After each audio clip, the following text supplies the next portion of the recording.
If you like the video, make sure to like, subscribe, and comment for more videos like this. What is the creepiest, most unexplained thing you've ever seen or experienced that's true? My dad used to live on a farm in the middle of nowhere. He had a huge piece of land that used to have an old farmhouse that got burnt down a long time ago. They had a medium-sized section of woods on the land, and nearby the entrance to the woods, if I took a turn, there was a small graveyard with the family of the farmers who used to live on the land. Maybe 200 or so years old. There was another small section of woods that separated another, older section of the graveyard. Don't know why. One day, I was exploring, as I used to love to do. My favorite was finding my way to the graveyard and then exploring further from there. In the middle of the day, I went with the dog. I looked toward the section of woods that separated the two graveyard areas, and I saw this huge figure? Like a human, but really, really tall. Too tall to be human. It was also bright, and this thing was pitch black, like it didn't even have any shadow or depth to it, it was just black. The dog barked at it, it looked like it shifted in my direction, and I ran like hell. Didn't look back. Just ran. When I was a child, probably 6 or so, I was using the bathroom. There were 2 doors on opposite sides of the room. As I was doing my business, the door leading to the kitchen slowly swung open. Standing there was a man in jeans and a white t-shirt. That was scary enough because no one but my mother and I were home. But the man's face was just a swirl, like a gray cloud. I screamed and ran out the other door. My mom believed me, and we ran out of the house and called the police. They couldn't find the no-face man, but my mom and I both wondered if it was a ghost who was in the process of fully manifesting itself. The extra creepy part is that about a month later, my uncle came to visit and was staying in the guest bedroom. We never mentioned what I saw to anyone. My uncle came out of the spare room one morning and said he saw an old man in jeans and a white t-shirt sitting in the rocking chair, just rocking and looking out the bedroom window. I grew up in the woods down a long dirt road. I was about 14 and walking with my girlfriend at the time, about 20 years ago, and we both saw an animal moving strangely down another branched off road a couple hundred feet away.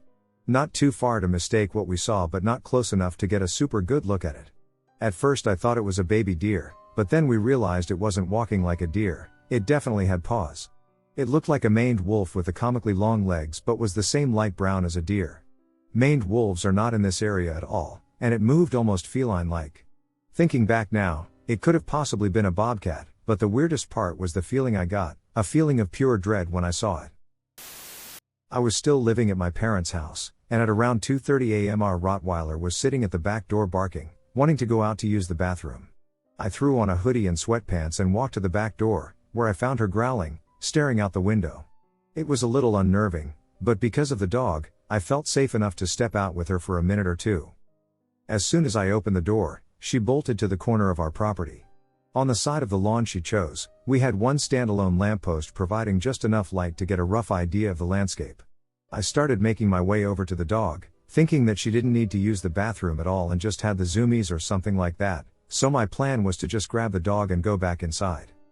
Suddenly, the dog does a complete 180 and hauls ass down our property line in the direction opposite of what I was facing. I turned around to start following her again, and I stopped dead in my tracks. There was this tall and thin white figure levitating probably 5 to 6 feet off the ground in our yard. The fear flooded my body instantly. It didn't appear to have any limbs, from what I saw in a panic, and it almost looked like it was moving in the wind. The dog was following it, jumping and barking in an aggressive manner. The adrenaline and fear coursing through my body gave me the strength to sprint over and scoop up this 80 to 90 pounds dog and dead sprint to the back door. I told my family the next morning, and they seemed pretty spooked, but they also weren't taking it super seriously. I have no idea what I saw. When I was a kid, I was in the Boy Scouts. We were camping one weekend, and I woke up in the middle of the night to the sound of a freight train that sounded like it was absolutely barreling through the campsite.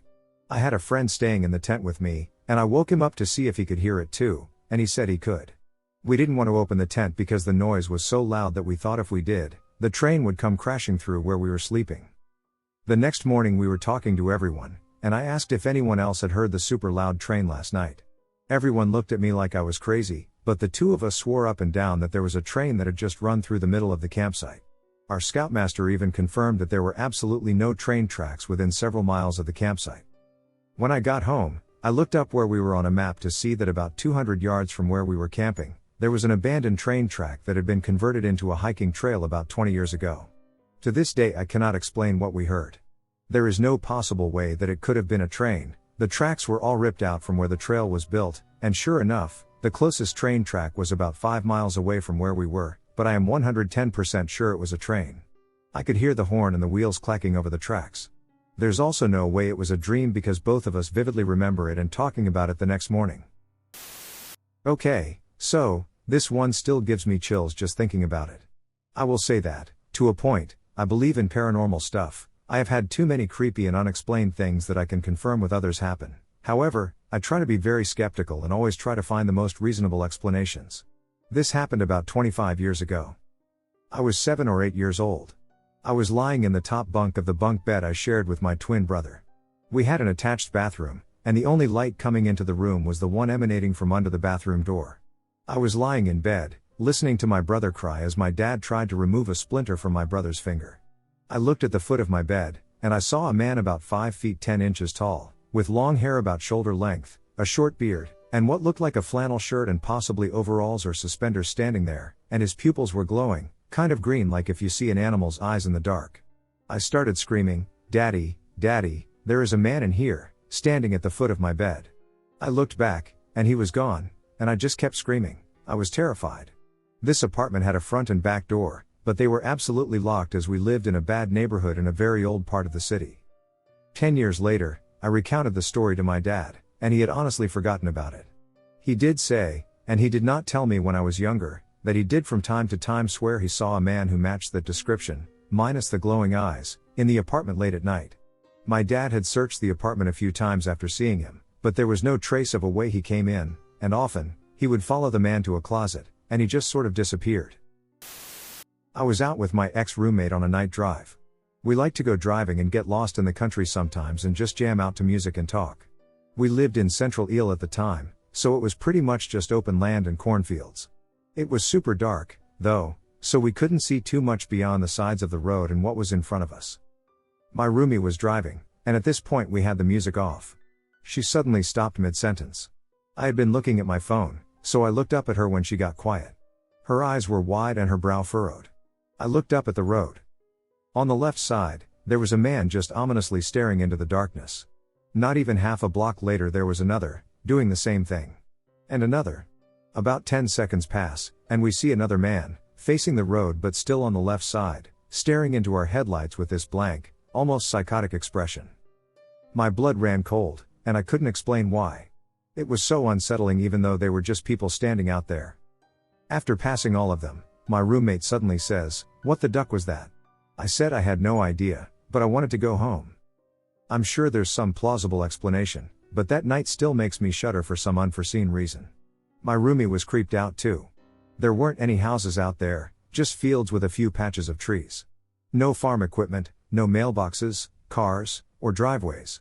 Just empty darkness and fields. Twilight Zone shit, I swear. Oh God. There are a few with my boyfriend, who's sort of sensitive. I, however, am not sensitive at all. But this is the creepiest one. It was his birthday night, which is New Year's Eve, a couple of years ago. I had just brought home a new car, and we were staying up together watching the ball drop. This was at my parents' house, which has always had a bit of weird energy. We start arguing over something dumb, and we go outside to smoke. I'm mad, so I go sit in my new car alone and leave him standing outside by the house. I look to my left and see a shadow person.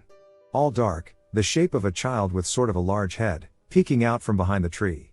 It appeared playful but felt malevolent. I panic and begin to beep at my boyfriend, who is 10 feet in front of the car, despite the fact that it's past midnight in a peaceful neighborhood. He comes over, and I just tell him to sit in the car. He asked what was wrong, so I said, "Nothing. Just sit. Can't you just sit with me?"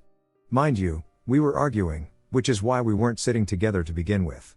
He gets in and says, "Hey, it's okay." I saw him, too. My face must have dropped and gone all pale, and I looked at him and said, "Saw what?" So he describes it. Exactly what I saw. A dark, childlike thing peeking out from behind the tree. Big head. I was so thankful he saw it. It's definitely not the first or only strange thing we've seen around that house, but it felt the worst. And probably the only thing that felt intelligent. He comforted me and said he knows it was scary, but he's right here, so I'll be okay. He's a lot more used to having visual encounters than I am since he's a bit sensitive. But damn, it scared the shit out of me. It was my first mountain ascent. The peak was 1,500 meters, and I was young, very naive, and unprepared for the hike. I basically put on some old Nikes and jeans and thought it was alright. I was also a heavy smoker at that time.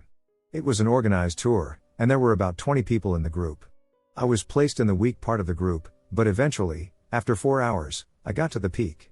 Then our group leader told us we could slowly descend at our own pace by ourselves, and we would meet at the base camp. By that time I was physically dead and couldn't catch my breath. So I decided to descend. Eventually I lost sight of other people, but the trail down was very obvious, and I felt confident I could make it on my own. I remembered that I need to cross the river through a tiny wooden bridge and then go straight down the river until I reached the base camp. For some reason, I crossed the river, but I didn't go straight down the bank and went deeper into the woods. After an hour or so I realized that I'm lost and I don't know where to go. I started to panic. I decided to turn back, but at that point I was in a very bushy area, and I forgot where to turn and couldn't see my path.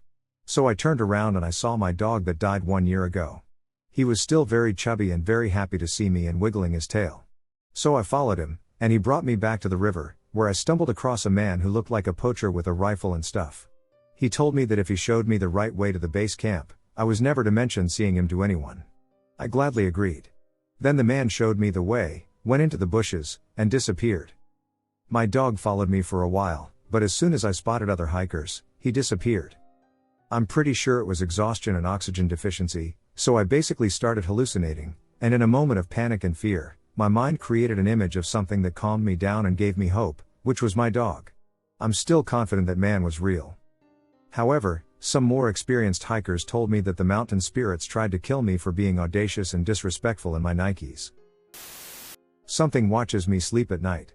I don't really know if it is someone or something, but it has been there watching me ever since I was a little girl. I recently told my mom about this, and she went pale. She told me that my dad, he passed away when I was 4 months old, saw the thing too, and that it watched him sleep too.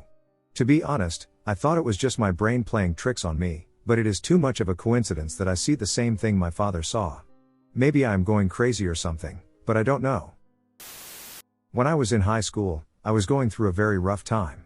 We had moved from a house that seemed to have paranormal stuff going on, and our new house was perfect. This happened about 5 or 6 years after we moved. My bedroom in the new house was in the basement, and it always felt off, but I just contributed it to the fact that it was a basement and my past experiences were just making me more anxious and jumpy. But one day I was out with a friend after school, and only my mom and youngest sister were home. Everyone else was either at work, out with friends, or doing after school stuff. When I got home, my mom and sister told me to go look at my bedroom. They looked scared and confused. I went down and saw my dresser had been knocked over and my clothes were pulled out and thrown around the room. My sheets were pulled off the bed, and posters were torn and barely hanging onto the walls. The lampshade was torn and sideways. Things that were on one side of the room were now on the opposite side. The place was destroyed. My mom said they were in the living room when they heard banging and crashes. She ran down to see what happened only to find it the way I did. I always wondered if somehow the chaos in my life manifested itself in some way to create that, like a poltergeist or something. I didn't want to know, though, so I slept on the couch after that. This is something that happened to me quite recently, and it creeped me out so much. I live alone in my apartment, and I'm a horror gaming fan, and thus I was scouring Steam looking for a cool horror game. I put on my headphones, and I watched multiple trailers and eventually came to a game called Horror in the Hood. Looked at the page and watched the trailer. Here is where the creepy part begins. Near the end of the trailer, there's a very creepy voice saying something like, "Can you help me, please?" 1 second, literally 1 second after I watched it, I could clearly hear, from outside my headphones, so it was muffled, an old male voice saying, "I can help, haha," from my hallway behind me. Especially the laugh was creepy. Needless to say, I threw off my headphones and immediately looked behind me, only to be greeted by the dark hallway. I stared into it, slowly grabbing my ruler that was on my desk. After moments that felt like an eternity, I was able to stand up.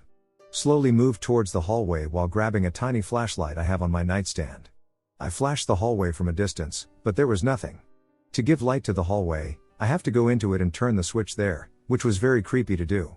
Of course, there was nothing there at all, but it creeps me out still. I left the light on everywhere that night and still keep on the light in the hallway when I am on my computer now. 2 days after this happened, I went back to watch the Horror in the Hood trailer to make sure that the I can help haha was not in the trailer, and I just made a mistake. It's not in the trailer. It gives me the creeps just typing this. The thing my friend and I saw on the side of the road. It was about 12 years ago. If anyone else saw something similar, let me know. It's around 3 in the morning in rural north central Alberta. My friend and I are driving home from a high school party in which neither of us drank or took any drugs. It's the middle of winter. In Alberta, this means it's cold outside. This night it was below -30.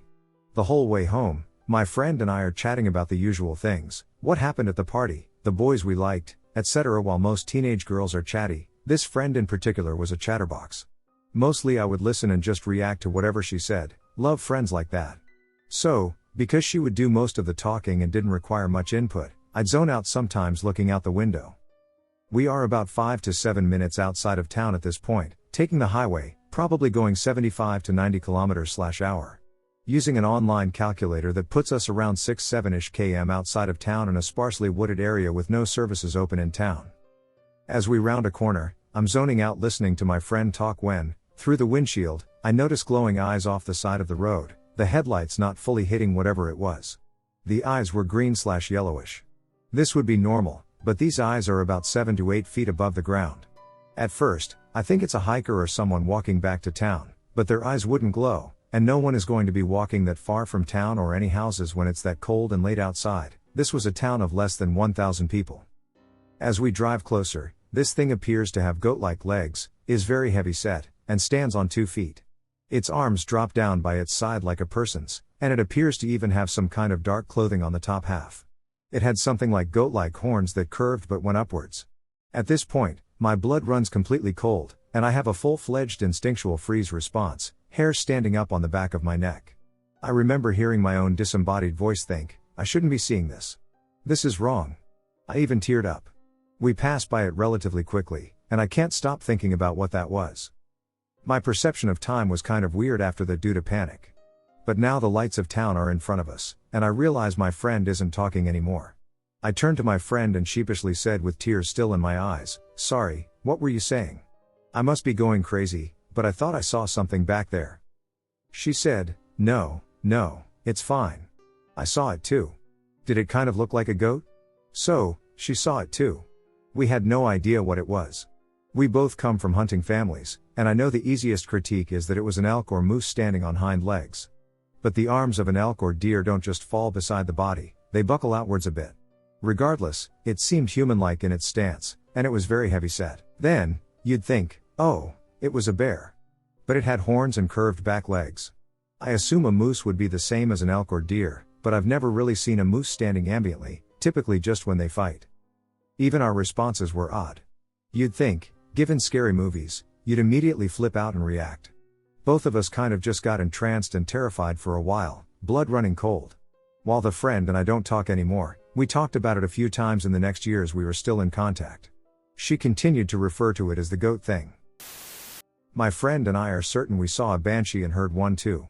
Long story short, we were on our way home from a party, and it was about 5 a.m., still dark out during a cold winter's night. We were passing a park that's next to a graveyard, and I spotted this thing that looked like a woman dressed in all white, almost glowing, and I pointed it out to my mate, and the next minute he just starts sprinting, like he was gone up the road, so I shot after him, and the next thing we hear this loud, horrific scream, and we look back, and whatever it was gone. Needless to say, we ducking-legged it up the road, both questioning our sanity and what the duck that thing was. The only encounter I've ever had with the paranormal, if you will, I never believed in that shit, but still thinking back, it was certainly a strange and scary experience. A few months ago, I stayed in a cabin with some friends we rented from Airbnb, and on the second night, I woke up to a soft tapping sound. At first, I thought it was just the wind, but then I realized it was rhythmic, like someone gently knocking on the wall. Curiosity got the better of me, so I got up and crept toward the sound, which seemed to be coming from a closet. I hesitated because we aren't allowed to mess with the closets or dressers at this location, but eventually opened the door. Inside, I found nothing but old coats hanging like definitely out of style coats I'd only ever seen in the 70s-80s movies. I closed the closet, and the tapping stopped at this point. Feeling uneasy, I returned to my bed. Just as I was about to drift off, I heard it again, but this time it was coming from the other side of the room. I sat up. When I tell you my heart was racing, I could hear the heartbeat in my ears. Anyway, I decided to point my cell flashlight in that direction. The light flickered, and for a brief moment, I saw a shadow move across the wall. It seemed like something not human. I bolted to my friend's room, shaking them awake, but when we returned, the closet was open, and so was my room door, which I slammed shut when running out of the room. We packed up and left a couple of hours later, but honestly I can still hear that tapping sometimes, echoing in the quiet of my mind, a reminder that some doors should never be opened. I and a group of friends, on weekends back in high school, would often go stay on some land one of the friends' families has. It's very secluded, about 45 minutes on a dirt road that is already outside of town. Part of the dirt road goes through Native American reservation land. On his family's land is an old, run-down cabin/shack. We still usually stayed in it, though. There is a nearby mine that the shack was originally built for miners to stay in. His land is surrounded by hills and mountains on basically all sides, which makes it difficult to get to, especially any way besides the one road, which is fenced and locked. Most of the group was slow getting ready and leaving, usually. So I and one friend, Matt, who were ready earlier, went ahead before the rest of the guys on this trip. When we got there, we knew how to unlock the gate. But we either didn't go in the shack or it was locked. We sat on the little porch and had some sodas and shot the cans with our guns while we waited for everyone. It started to take longer than we thought it should. Almost every trip someone would get a flat tire, so we decided to drive a little bit and see if anyone needed help. We found everyone. Sure enough, someone had a flat, and they were just finishing up. So Matt and I turned back to the shack. It had gotten a little dark now. When we drove up to the shack, Matt hit the brakes, and we both sat there in shock. The headlights illuminated the front door to the shack. It was wide open, and there were pots and pans, etc., thrown all over where we had been sitting and in the dirt in front of the porch. We just sat there until everyone else arrived behind us. We explained that we were just here, and it wasn't like this. Everyone knew how odd that was considering how secluded it was and we hadn't seen other cars or anything. We all grabbed guns and looked around and cleared the shack. No signs of force or damage, no signs of animals having done it. No idea. That's the weirdest and best story of the three things I've experienced out there. I've got one from when I was 14 that is still deeply ingrained in my brain. I was walking home from the local library one night down a narrow street where there was only a footpath on one side, the other side was a railway track. It was already pitch black, and there were very few streetlights along the long, curved road. As I'm walking down the street, in the far distance I see a white blur. At first I didn't think too much of it. I just assumed that it was someone dressed in white or perhaps some sort of trick of light. I'm also a little bit short-sighted. As I get closer, I start to get a little bit more nervous. The white figure started getting bigger and bigger, and it seemed a lot larger than the average person.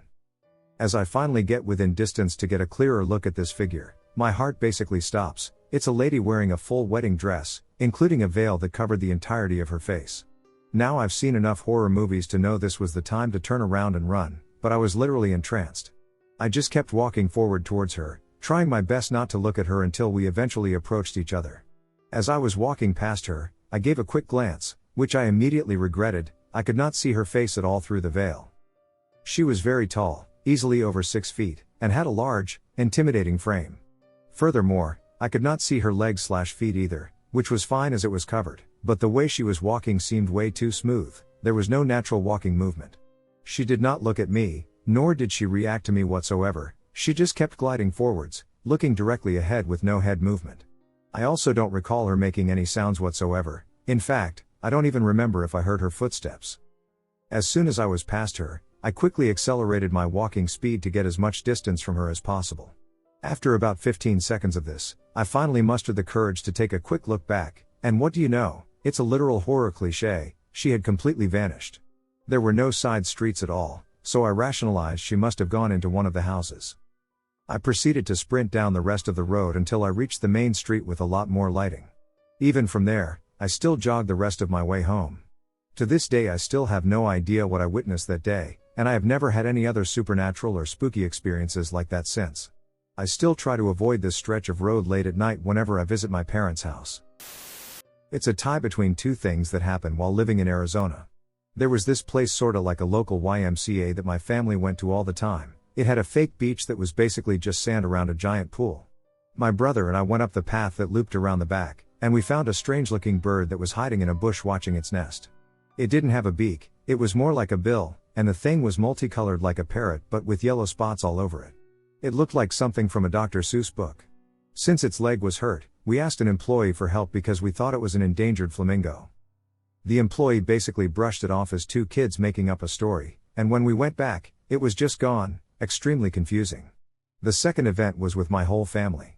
We were outside at night swimming in our pool when the electrics started acting weird. Up in the sky, I shit you not, was some sort of weird triangle with lights around the base just floating there. My mom started to freak out and call the neighbors while everyone just stared up in awe.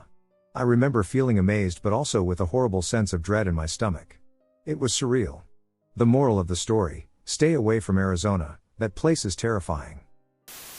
In 1989, I found myself driving on a well-known rural highway during the day.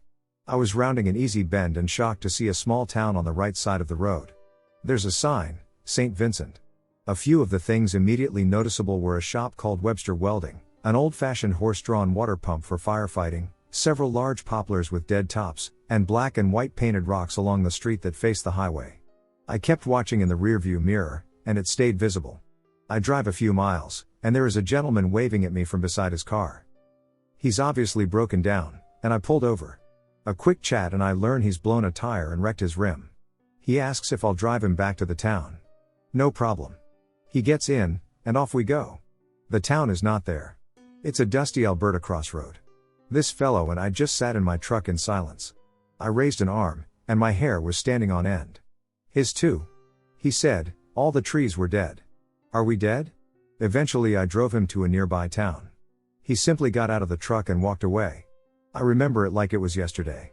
I could tell you what that town looked like in perfect detail. When I was around 10 or 11, my extended family and my immediate family would go out camping in the woods, but really it was a campsite for people with RVs and travel trailers. It was surrounded by wilderness, though, but it wasn't necessarily separated from civilization. One night a pretty big group of us, maybe close to 20 people, were playing hide and seek out in the woods. I remember wandering around alone, feeling a little uneasy, so I started looking for my mom. The only people who had flashlights were the small team of people that were it, so the only light we had was the light from the campsite, which added to my uneasiness. I spotted my mom and my little sister hiding behind some bushes right at the edge of our campsite, facing the trailers. I didn't look beyond them, I was only focused on getting to them so I wouldn't be alone in the dark anymore.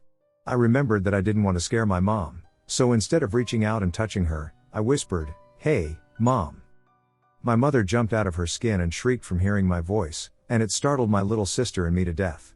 She took a few seconds to recover and seemed to be completely bewildered, but then told us, "Sorry, you just scared me." Later my mom tells us that she was watching me hide underneath the trailer, and I was waving and smiling at her, so when I actually came up behind her, she flipped shit.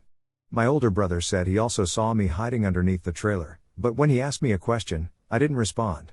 I never hid underneath the trailer that night. We went back to that campsite a year later, same exact spot, and I got really sick. I rarely ever get sick. I also lost my contact lenses, so I couldn't see anything more than a foot from my face, so I basically stayed in the tent the whole trip.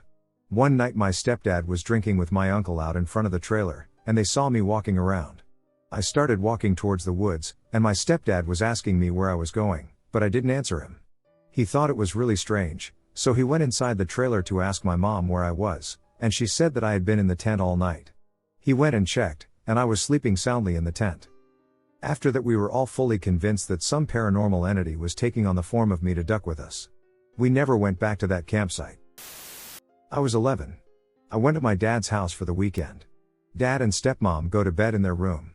My two little sisters go to sleep in their room. It's around 1:30 in the morning, give or take. I'm alone in the living room, with SpongeBob playing on the TV, but the TV is muted. I'm playing Minecraft on my tablet. My tablet is also muted. I hear singing. Distinctly, a small boy singing. I pause, look around, and turn to look behind me. I see nothing. The singing stops, and something inside me screams at me to go wake my dad up. I quickly check my sister's room, they're both sound asleep. I wake up my dad and tell him I heard something in the living room and that I'm scared. He shoots out of bed, and we go to the living room together. The TV is off, and my tablet is off. I tell him they were on when I went to go find him. As soon as I say it, a shelf full of glass cups falls in the kitchen.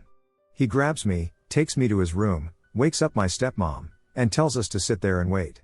He went to get both of my little sisters, and we slept in his room for the night. He locked the door to the hallway and put the doorstopper at the bottom. The next day my dad sat me down and explained that this wasn't a rare occurrence and that if I ever felt scared, he should go to me immediately. Whatever was in that house wasn't friendly but seemed to be afraid of my dad. My sisters frequently had nightmares of a small girl around their age, who stared at them from the hallway. My stepmom had shelves collapse on her various times. My dad had books thrown in his direction. Thinking about it makes me feel scared, even during broad daylight. When I was a kid, I was with my mom in Georgia for a couple of weeks. My parents are divorced.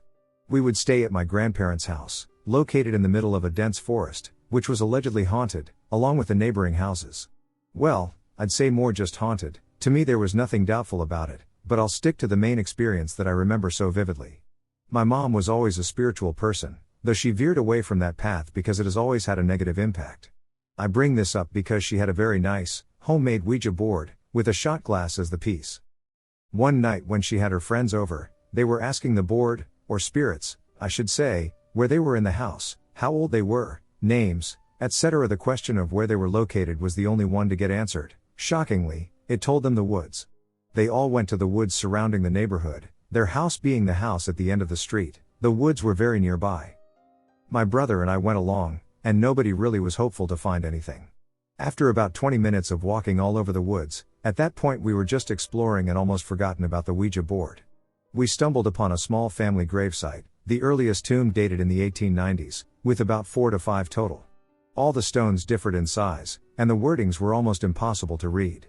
The one thing that stuck out was an old-style porcelain doll, looked almost untouched for years but brand new at the same time, sitting on top of the smallest gravestone in the area.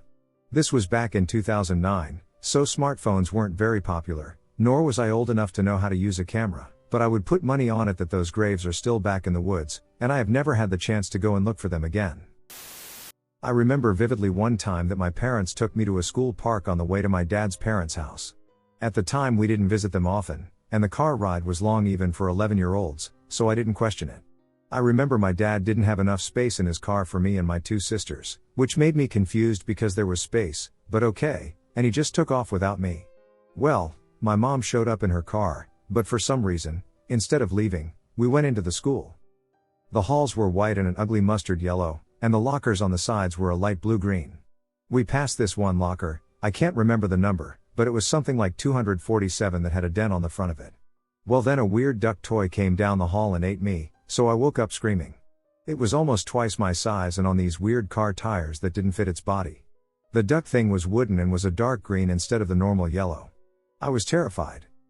Keeping in mind that this was the most surreal dream I ever had, I told my parents, and they laughed at it and told me it was just a dream that I made up. A few years ago we actually got to go into the school for a fundraiser thing that my grandmother was at for a second. As we were walking, I realized what hall we were on, and before I could stop myself, I went looking for locker 247. When I found it, there was this girl getting something out of it, but it was exactly like my dream. The same dent in the same place. So I was freaked out, but I'm a 13-year-old at this point. I need to be cool even near kids I don't know, and she was older than me and cool looking. She also noticed that I was there. So I brush it off and pretend I'm not scared or freaking out. When the girl turns around, I see that she has this keychain hanging from her backpack strap. It's a green wooden duck. Exactly like my dream, except it wasn't 6 feet tall and chasing me. I'm used to having dreams that give me a deja vu feeling, but I've never had one like that before or since. It still scares me, and I don't like driving by the school anymore. When I was 17, I was obsessed with aliens and space. One day my stepdad rented this movie called The Fourth Kind for us all to watch, and I was really excited. We watch it, and I am traumatized from this movie. Do not watch this film if you're faint-hearted. I couldn't sleep, couldn't eat, and couldn't focus for a good few months. I used to fall asleep holding a baseball bat because I was so terrified something was going to get me from my room. In the movie, white owls are the symbol of aliens / they are aliens. I was sitting in bed one night and couldn't sleep. I had left the curtain slightly open so I could see outside my room in case anything tried to come in. Suddenly, a white owl flew in through the glass and landed at the foot of my bed. I couldn't move, I couldn't scream, and I couldn't do anything. It flew towards my face, and the last thing I remember is its black eyes and wings in front of me. Next thing I knew, it was morning. Never had a problem sleeping since, all my scars disappeared / any cuts / bruises, and I can't remember watching the movie either. I can only remember fragments of it. I think it might have been sleep deprivation, but it certainly doesn't explain all the scars and bruises I had been just gone. I try not to think of it too much on a night. When I was 21, my at the time boyfriend, now my husband, had moved to the outskirts of Pittsburgh. I was in the process of preparing to move there myself and came down for a visit. The first night when we were sleeping, I was grabbed on the arm and pulled out of bed by a black figure. I screamed and fought, and when I came to, or woke up, or whatever you call it, I was standing out of the bed right where I had been dragged to. Everyone convinced me it was a nightmare, and I put it out of my mind until I moved into the house. I lived there for about a year, and in that year I had this same black figure come to me in my sleep multiple times. Sometimes they would stand at the other side of the room, sometimes standing right over me or grabbing me. Once they spoke and told me they wanted to bring me to hell. Eventually we did move, and once we did, I never had those nightmares again. No matter how illogical, I cannot figure out how I would only have night terrors in one house without some supernatural explanation. My father is very religious. He does not believe in ghosts, aliens, anything supernatural, or anything out of the ordinary. To this day, if this story is brought up, he will quickly find something else to talk about. My dad, younger brother, and I were at my family's hunting camp, sleeping in the small trailer together on bunk beds. It was the day after Christmas, and it was chilly outside, so we got to bed early to wake up for hunting. In the middle of the night, my dad wakes up and starts screaming like he's being attacked. He then immediately began sobbing. This is the only time I've seen or heard my father cry. When he calmed down, his terrified sons asked what happened. He said he'd had a terrible nightmare about an endless surge of water that was sweeping families away and drowning children. I recall he said those words specifically. To have my dad tell me about a dream was strange in and of itself. You must understand all of this was completely out of character. Finally, I asked if we drowned in his dream because, at this point, I was sure there was some meaning to this vision. He said no and that all of the people looked Chinese. Now let me preface by saying we did not have internet access on our cell phones at this time, and we did not have any access to TV or news at our hunting property. Well, this was the morning of December 26, 2004. The very day, a massive earthquake struck Asia, which caused a tsunami, which in turn took the lives of many people. I still believe in some kind of collective consciousness because of this event. How could I not? Back before 2 of my 3 best friends had crotch goblins, we liked to smoke shitty weed and go hiking and then smoke more shitty weed. Well, one night, we were sick of all of the normal hiking trails we'd usually go on. My one friend suddenly remembered that behind the elementary school she used to go to were a bunch of walking and hiking trails. We pack up in my pickup and head to the school. It's the summertime, and the sun is just starting to sink in the sky, so we figure we have about an hour or 2 of light left.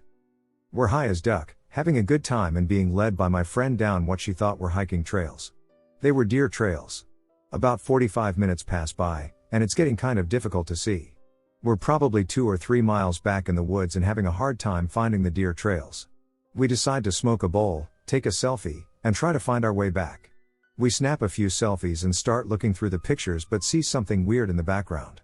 We turn around to look at what it is, and my friend turns her phone flashlight on.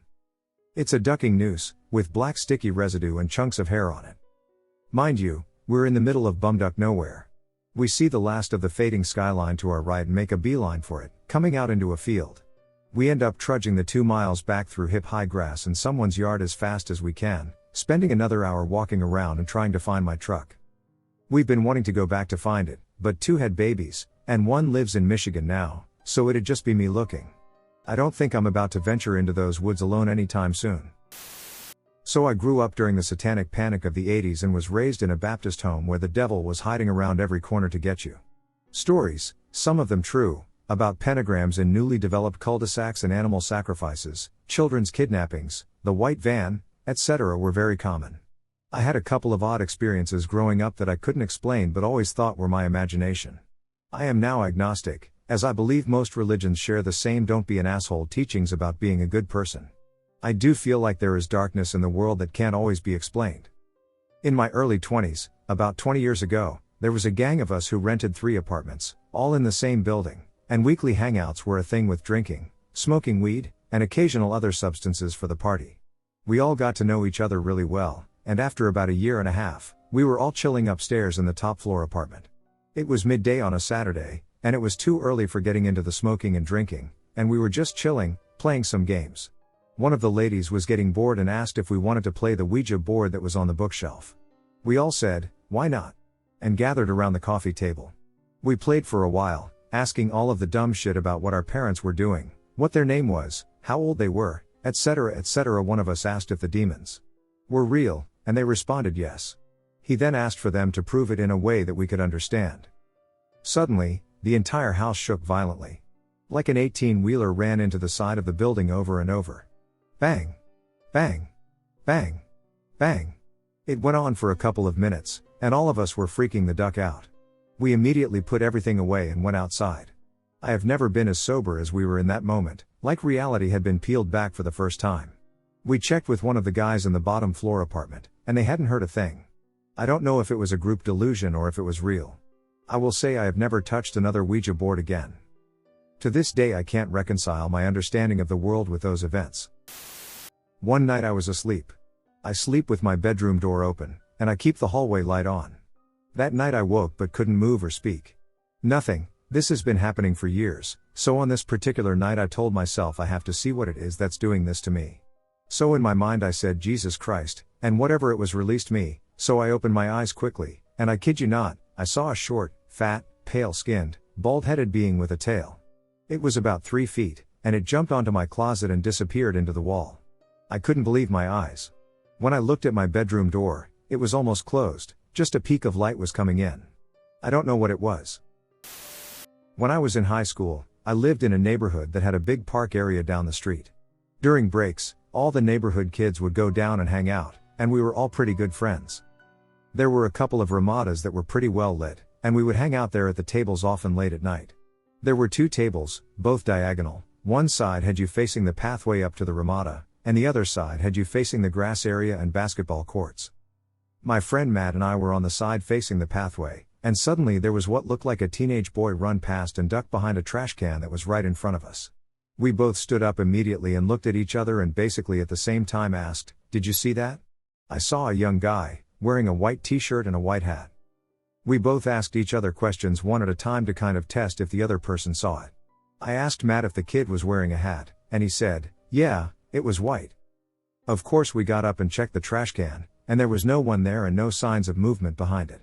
It was kind of in the middle of an empty dirt patch between the parking lot and some foliage, but not far enough away where if someone was sneaking away, they wouldn't be seen by all of us who were now looking at the area.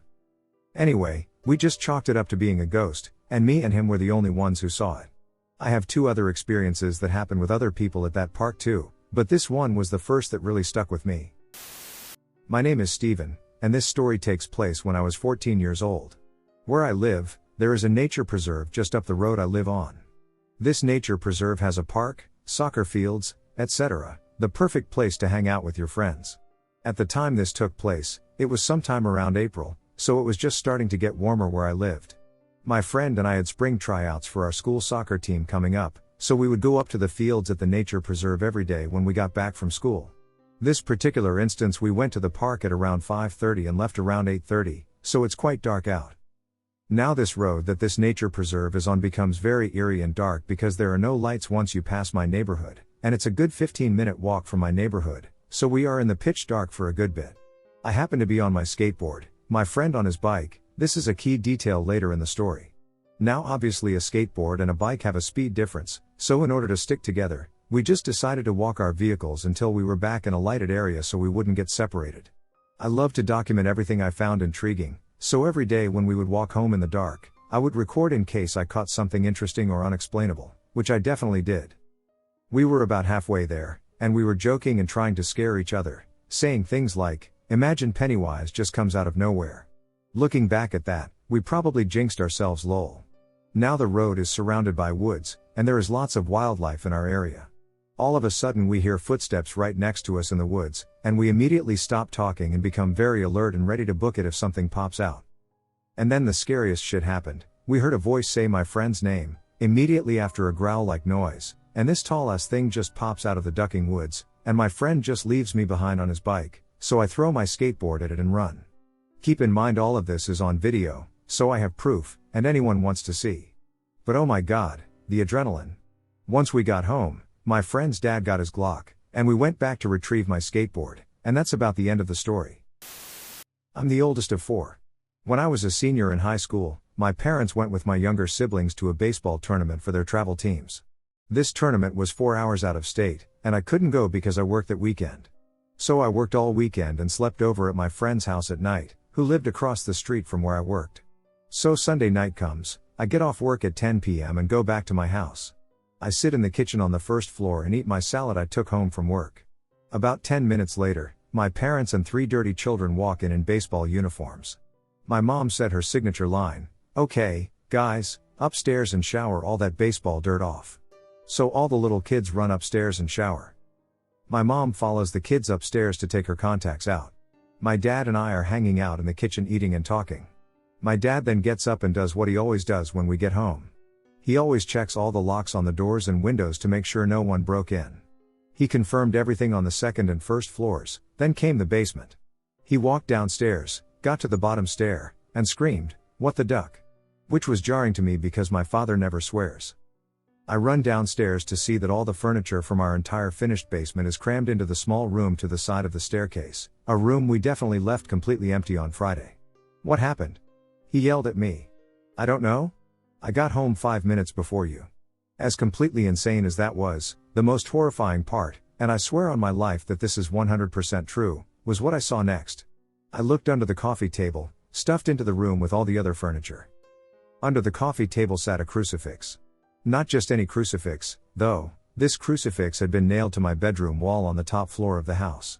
I stared at the crucifix, silent for a minute, then ran as fast as I could up to my bedroom. No crucifix on the wall, with the nail laying 10 feet from the wall on the other side of the room, sharp side facing up. This was insane and, quite frankly, impossible. Our house had a security system, cameras on all the doors, and a camera that watched the outside of the house. No one had come in or out of the house the whole weekend. No broken locks, no broken windows, and nothing missing from the house. I left cash and expensive jewelry in my room, which was still there, so there's no way there was a robbery. So we went upstairs, and the consensus between all 6 family members was that no one knew what happened. My mother swears up and down that she vacuumed Friday morning, hours before they left, and all the furniture was in the correct spot when we left.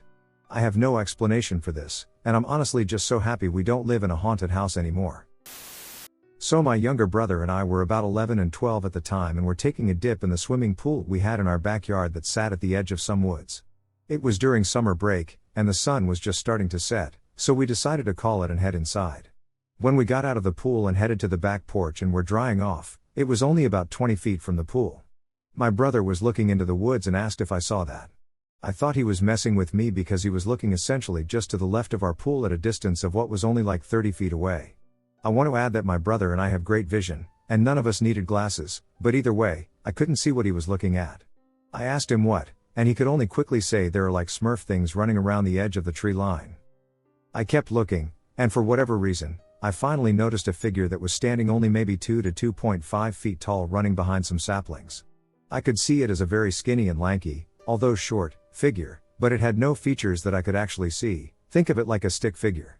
When I saw it, it only took about 2 to 4 steps as it got behind a group of pine saplings that ran behind the pool. My brother and I got a bit weirded out, but we never actually really got scared. In fact, we ran inside and grabbed our Red Ryder BB guns and went to investigate. We found nothing to note, and when we came back, we told our mom, who shrugged it off at the time as something we imagined. Our dad is Native American, and we called him right away, and he mentioned that many native tribes have stories of little people who are a sort of trickster that lure people into the woods to get lost. There was a road running alongside the section of woods by our house that turned into a cul-de-sac about a quarter mile down the road, and my brother and I were very familiar with it. It is a patch of land that is easily maneuverable and difficult to get lost in, as you could see our property through the rows of trees almost as far as you could walk.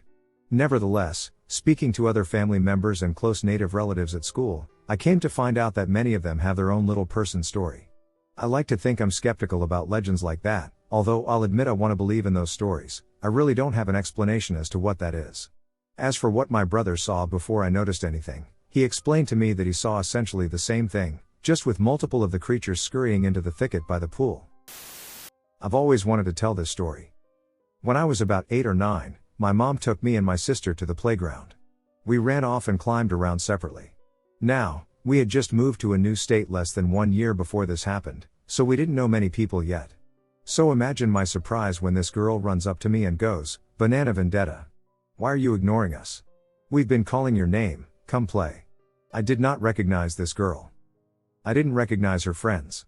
I half expected it to be a weird prank, like they were trying to see how far along they could string me. But no, they all knew my name, and we played nicely together for the afternoon. I convinced myself that the error was on my part and pretended to remember them too, paying close attention to names so that I could call them by name too and hide my embarrassment. After a while, my mom told us it was time to go home. I said goodbye to my new friends, still a little weirded out. On the way to the car, my mom asked me who I was playing with. I asked if she recognized them, and she said no, so I just told her we met that day on the playground. I still can't figure it out. My sister was in a different area of the playground, so the girls couldn't have heard her call me by name, and my mom hadn't called my name the whole time. No one knew who they were, but they also knew a few things about me in addition to my name, like hobbies and interests. I don't remember ever seeing them again. I used to live in an old Victorian apartment building in downtown San Francisco. A plaque near the entrance said it was built in 1901, only the foundation was left in the fire of 1906, then it was rebuilt again afterwards. Anyways, after a few months of living there, the pipes in the walls began to make weird sounds. It sounded like someone was banging on them with a metal hammer. The sound would come steadily and start off softly until eventually the banging would get so loud it was almost painful. My roommates and I would be woken up in the middle of the night by this stupid, unbearably loud sound in the walls all the effing time. Sometimes it also happened during the day when my roommate turned on the TV. We figured it was the old, pretty much useless radiator that we had never even turned on, and called someone 3 different times to come try to fix it, but the sound never went away. We told our landlord, and he said no one else was complaining about loud pipes/noises in their walls. So whatever, we just had to get used to it, and we did. A few months later, my roommate's boyfriend moves in. Didn't think to tell him about the pipes, we honestly thought nothing of it. The next day after he moves in, while my roommates and I are all out, he's home alone. We all come back from work/school later. He tells us about how he started playing his guitar in the kitchen, and this loud banging noise started coming from the walls, and it got so loud he couldn't hear his guitar, so he got up and moved to the living room. The sound in the kitchen stopped after he got up and started again near him once he'd continued in the living room. He got up again, went into my roommate's bedroom on the other side of the apartment, and the noise in the living room stopped. He started playing again, and the noise followed him and started up again in the walls of my roommate's bedroom. After living there for a few weeks, on numerous occasions, he said whenever he was home alone and started to play his guitar, the sounds immediately came, following him through the house, becoming so loud he would be forced to stop playing, and eventually he moved out because he needed to be able to practice. Also in that apartment, we'd hear our chairs being dragged across the kitchen floor in the kitchen, that we couldn't see from any other room, but when we got up to investigate, none of the chairs would be moved. We would distinctly hear our different bedroom doors slam shut all the time, but none of them would be closed. Anytime someone new came into our apartment, almost without fail, each new person would tell us they felt inexplicably uneasy in it. We moved out about a year later, never really knowing what any of that was. Before I begin, I should start by clarifying that this isn't 100% my story, it's more of my dad's. Although according to him, it had something to do with me. This happened back in early January 2020, shortly before the COVID-19 lockdown went into effect. It was late one night, and I was asleep in my bed as per usual, much like the rest of my family. Or so I thought. I awoke to the sound of my bedroom door opening, followed by footsteps approaching my bedside. I glanced over to see my dad cautiously entering my room. I could tell it was him because I had a nightlight that allowed me to make out the details of his silhouette. I didn't let him know I was awake and that I could see him, though. He leaned over my bed, tilting his head toward me as I lay there in confusion for a few seconds before he got up and left, closing the door behind him as if nothing happened. Eventually, I fell back asleep after dismissing the whole thing. Cue the next morning as I go downstairs to join my family for breakfast. Everything went as normal until my mom told me and my older sister to take a seat in the living room, as there was something my dad wanted to talk to us about.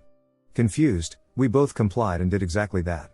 My sister and I sat on the sofa, and our parents sat opposite from us. It wasn't long before my dad began speaking, sounding absolutely dumbfounded as he did. He explained that last night, he awoke to the sound of someone entering the bedroom he shared with my mom. He expected it to be either me, my sister, or one of our 2 dogs, but it wasn't. Standing over him and reaching out one of its hands was what he described as a translucent white silhouette that was mist-like in texture. That wasn't all, however, as he went on to say something about it that has stuck with me in the 4 years since, which was that this figure, whatever it was, had a nearly identical height and build to mine at the time. My dad continued, telling us that when he looked at it, it seemed startled and suddenly recoiled before it turned around and walked back to the doorway, collapsing in on itself and vanishing without a trace. He then claimed that after sitting there in shock for a few seconds, he quickly got up to check on me, as he feared the worst after noticing the being's aforementioned resemblance to me, which is what led to me seeing him come into my room the night before. We've never told this to anyone we know in person except for my aunt, uncle, and cousins from my mother's side of the family when we visited them a few months later. Nothing like it has ever happened before or since, and no one else has lived in our house except for us. None of us can come up with any sort of rational explanation for it, and my dad says he will go to his grave swearing he wasn't dreaming. I lived in Aomori Prefecture in northern Japan from 2000 to 2002, teaching English there in my early 20s. It was rural and beautiful, and on the weekends I liked to drive around and get a little lost on the back roads. There were always places to take amazing photos. On one of these drives, I spotted an old wooden shrine way up on a densely wooded hillside and figured it would make a great photo opportunity. From a distance, it looked like a tiny old wooden house with a heavy sloped roof. 2 partially torn screens were mostly closed across the dark entrance of the structure, leaving a small dark gap where they didn't quite meet. Old, tattered prayer flags hung across the entrance, waving lightly in the breeze. The shrine was certainly many hundreds of years old. It looked abandoned. I parked my car on the side of the road, grabbed my camera, and started up the hill, walking the broken old path that led up to the shrine. Tall, scraggly pine trees lined the path. There was no one else around. It was very quiet. I was about 100 feet away when the first crow arrived. It landed on an upper branch of a nearby tree, looked me right in the eye, and started to caw. I ignored it and continued on. Crows were common around temples and shrines, and I'd encountered them many times. I thought it probably wanted food, as food offerings are often left at shrines. But I could see that this shrine was not used, it was dilapidated. People did not come here. The crow would not be expecting food. The crow paced me as I climbed on, moving to lower and lower branches and continuing to caw insistently. When I was about 50 feet away from the shrine, more crows began to arrive, first just 1 or 2, but then more and more. They started to caw at me with what sounded like anger, louder and louder, moving now to the lowest branches and looking right at me. At first the cawing was cacophonous and random, but when I was about 25 feet from the shrine, their screams coordinated into this unified klaxon roar of caw. Caw. Caw. That hit my ears like a demand. Leave. Leave. Leave. At this point I could see the shrine more closely. The gap where the screens didn't quite close was jet black inside, darker than dark. I felt watched, and not just by the crows. It seemed that the breeze had died. The prayer flags were still. I felt a deep and growing unease. I took the hint, turned, and walked down the hill, feeling eyes on my back the entire way. My body crawled with gooseflesh. For the first time in my sheltered life, I felt the hair at the back of my head stand up, like the hackles of a dog. By the time I got to the bottom of the hill, the crows were silent, but they still watched me, every one of them. I drove away shaking and never took that road again. Dad was driving, and I was asleep in the front passenger seat at that moment. It was around 11 p.m., and we were on a local road towards our little hometown in the eastern southern European country of Serbia. Out of nowhere, 2 giant birds flew right in front of the car in a zigzag movement, and after a couple of seconds, they disappeared into the night. Dad was mind blown and scared and didn't want to wake me up since I was 10 or 11. I'd be way too scared at that moment, but he told me this the next day. To make things even crazier, my dad realized that a friend of his told him the exact same story with precise descriptions of the birds on the same local road, with the exception that his friend crashed there the moment they flew around his car. Sadly, Dad's friend died not so long after my dad had seen these birds, so he never actually got a chance to tell the guy that he had also seen the same creatures. So these birds had an insane wingspan of around 2 to 2.5 meters, which is insanely huge for any bird in our country. They lacked feathers, their body significantly smaller than their wings, and each wing was shaped like a boomerang. Last night, I recalled this situation and asked him to draw me a sketch. However, due to the short duration of the sketch and the distance in time, he was unable to accurately capture the details. My mom saw unexplainable things this morning. I went to visit my mom today, and I plan on staying the whole weekend. When we sat together in the evening, she explained that she has had some extremely weird things happening to her this morning. At first she was scared to tell me because she thought she would sound completely crazy, but she eventually decided to explain what happened. We had paranormal encounters in the past, such as seeing weird lights, almost like a light ball, in the morning when it was still pitch black outside. Before I moved out, both of us also heard footsteps around our apartment, separately and on different mornings, but around the exact same time. Let's get to what happened this morning. I'm really interested in your guys' thoughts on this because what she saw is nothing I have heard before. She woke up when it was still dark outside, but not completely dark. The sun already started rising, but on the other side of the house and not where the windows of my mum's bedroom are. She turned towards her pillow that she had been using for at least 10 years, and it was glowing. She described it as if there were a bunch of fireflies in the pillow, but they formed a huge, yellow, glowing ball. She then touched the pillow to see what it was, and the lights moved aside and became a few smaller, round, glowing orbs. All of a sudden, it stopped. She went to the bathroom and looked inside the pillow, turned the lights off, shook it around, and basically took it apart to see why it was glowing. She described it as unreal. I did some research on electrostatic stuff, and because of the polyester, it doesn't look like a glowing light, it's rather small and blue mini dots that appear when rubbing synthetic fabric. Then she went back into her bedroom, still freaked out, and opened the window. As if the pillow thing wasn't enough, there was now a glowing round thing in the sky, not like a star, but much closer and not that high up in the sky. Like, 2 kilometers away and not as high up as stars are. She said it was sparkling pink, yellow, and a bit of green, almost like looking into a kaleidoscope. It apparently moved around for 30 seconds or so, and when she looked away, it became smaller and then just disappeared in the distance. Since the sky was still dark, and there was no sunshine, it wasn't a reflection or anything. My mum said it looked like when the fun fair is in town, and there is a high carousel that glows and sparkles, but only in the form of a small dot in the sky. She cried telling me about that because she felt so crazy. Also, she said it felt like the glowing thing in the sky might have shined onto her pillow. The two things, within not even half an hour, seemed to have to do with each other for her. I've heard of so many paranormal events, but nothing like this. I'd love to hear your opinions on that, guys. We are thankful for any idea. My husband and I moved into a fully furnished attic apartment in a very old building. It was very gaudy and most definitely felt haunted, but the price was good, and neither of us is very superstitious, so no big deal. Over time, we began to declutter the place, and it started to feel more like a home. Recently we decided to paint the front room, so we went about removing paintings and things off the walls. Then, we came across this one mirror. It's always been a bit out of place, with a red frame that didn't really go with the rest of the apartment. We went to move it, and my husband goes, "Can we just get rid of this mirror? It's always given me a negative feeling." This was news to me, because I always hated that mirror, but for some reason assumed he loved it and thus never suggested throwing it out. Then he went on to say, "You know, I've walked past this mirror so many times, but I can't recall ever seeing my reflection in it. After thinking about it, I couldn't think of ever seeing mine either." Keep in mind, this mirror had been a prominent feature in our hallway for a long time. Once we recognized that something was off about it, the creepy feeling the mirror gave off could not be denied. I can't really describe it, but it felt menacing, like being watched by someone. We decided to take it down to the storage room, but somehow the bad feeling still lingered, so my husband made the executive decision to put it on the curb. Most of the time, the things we put down on that curb disappear immediately. However, the next day, the mirror remained on the curb. Later on that day, we went by and saw a man pick up the mirror, take one look at it, and put it down. The next day after that, the frame was still there, but the mirror itself was gone. The frame disappeared the day after, and the awful feeling in our house seemed to dissipate. This is just one story about this apartment, but it's the most recent one since it only happened last week. Prior to living here, I was definitely what you'd consider a skeptic. Now, I'm not so sure. When I was younger, my room was on the second floor of my parents' house. It wasn't a huge house, and the second floor was only over half of the first floor. It consisted of a hallway at the top of the stairs, 2 bedrooms, and a bathroom that was only accessible from either of the bedrooms. One bedroom was just a guest room and didn't get used much.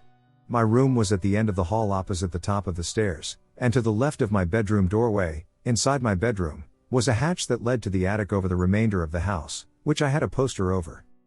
My buddy and I were home alone playing video games one night when the bathroom doorknob started turning back and forth by itself.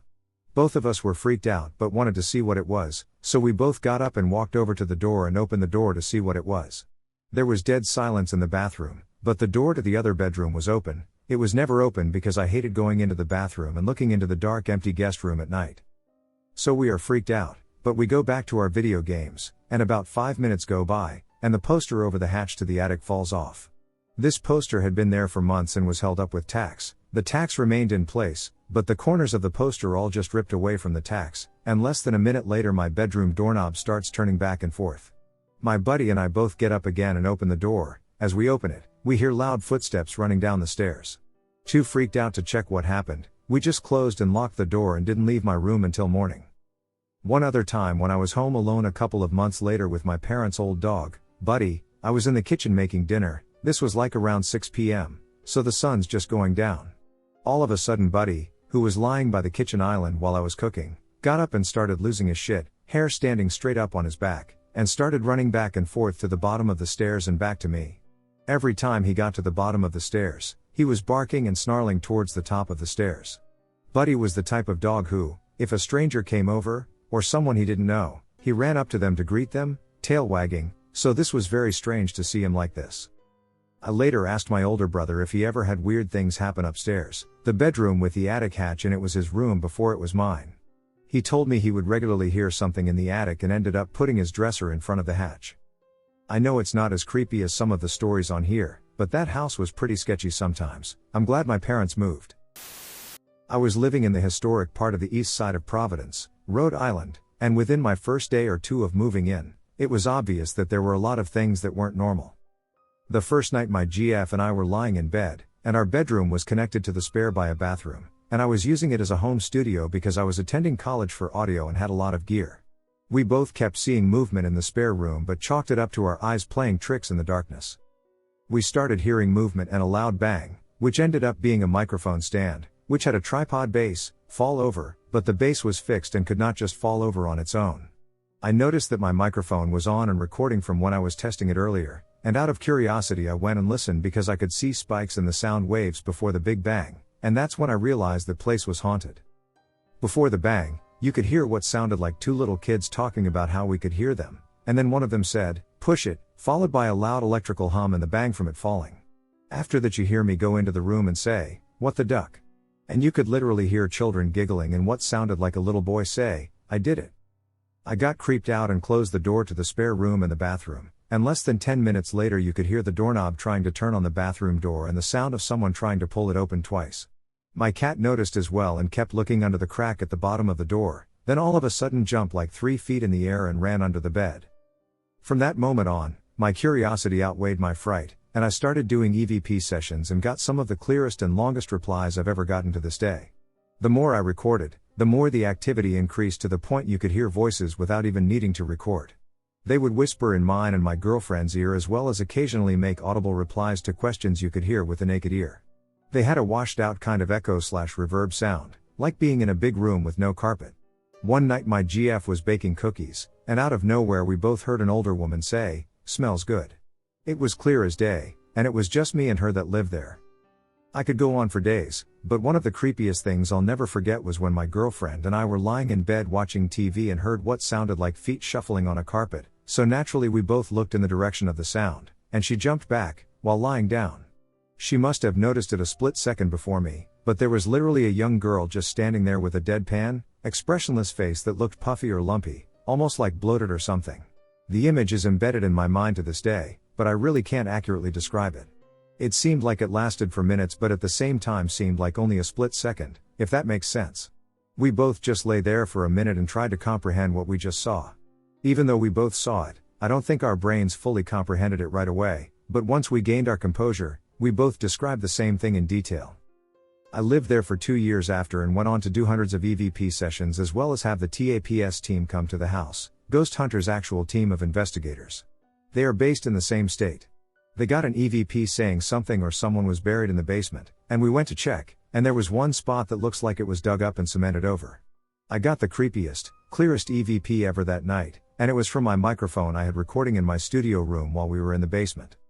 You could hear us coming up the stairs saying, "That's gotta be the spot," and you hear the creepiest little girl voice, clear as ducking day, say, it's not over there, almost like mocking us because we thought the cemented over patch of the floor was where whatever is buried is. I have a lot of my sessions on an old MacBook Pro that, for some reason, won't take a charge, but if there's a way I can extract the data off of it, I would love to share some of the EVPs. Some are so crystal clear it's mind-blowing, but I'm sure there will be the non-believers or overly skeptical people who will claim it's fake. To experience what I experienced and have people trying to tell me I didn't experience it or I'm lying, etc., is one of the most frustrating things ever, but at the same time, it's the fact that I know for a 100% fact it wasn't faked, so I take pride in the fact that I was able to capture evidence that is so good that people think it can't be real. It just goes to show that the overly skeptical and non-believers are the ones who are wrong, and while they're claiming they never have come across evidence to make them believe, it proves that there is, in fact, real evidence out there, they are just too stubborn to accept it. Unexplained paranormal encounter.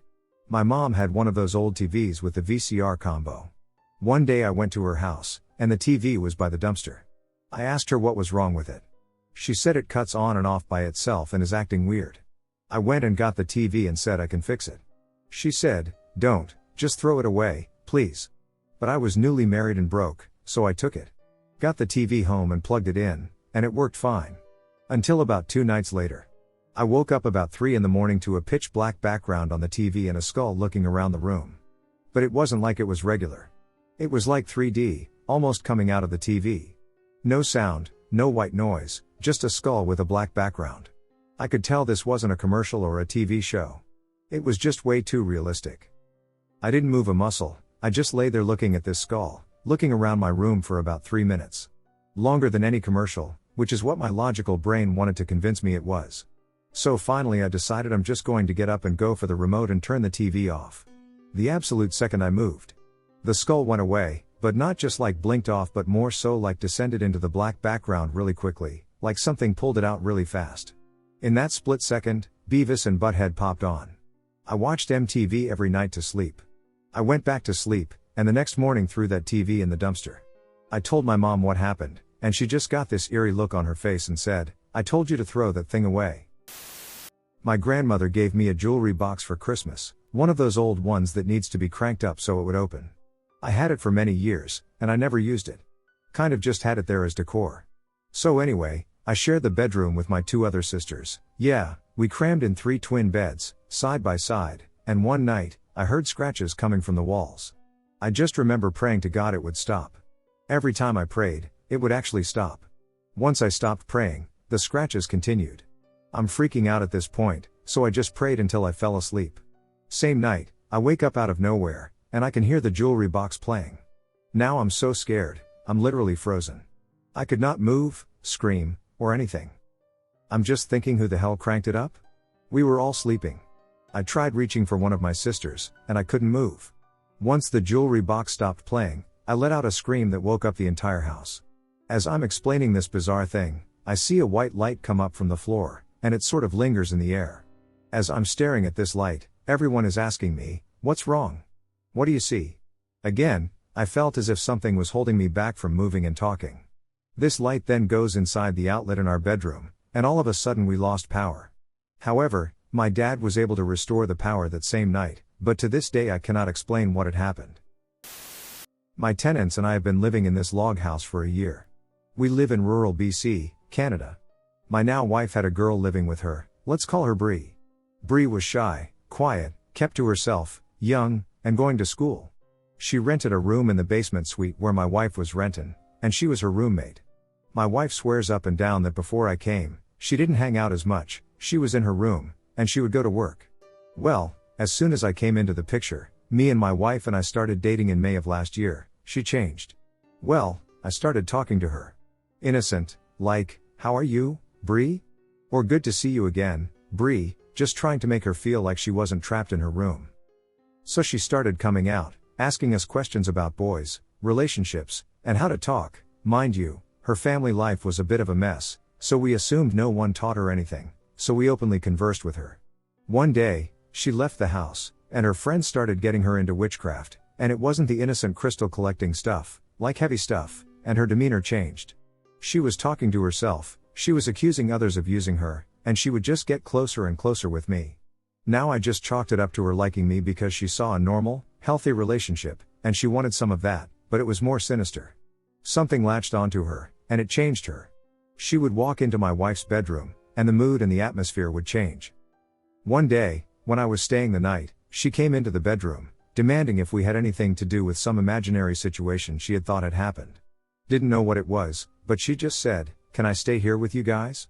And I and my wife both looked at each other with unease. We said, "You know what, sure, if you need to be around people, you can sleep on the floor," and she literally just plopped right between us.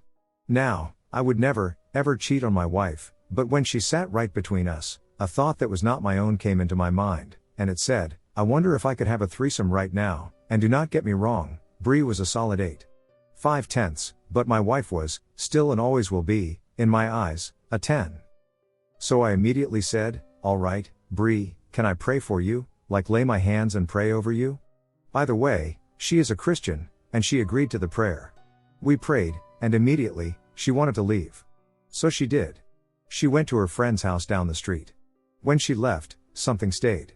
I am talking growling, footsteps, lights being turned on, shadow figures, the works. I offered my wife to stay at my house for the night, and she said no. Fast forward a day later, he pops into my wife's room and sits down, holding a knife. Saying, "I'm not going to hurt you, I'm not going to hurt you. I promise." Wife, understandably, calls the ambulance and calls me. I rip over, they put her in the psych ward. A day later, we are cleaning up her room, just heavy. My wife and I fighting until we are done.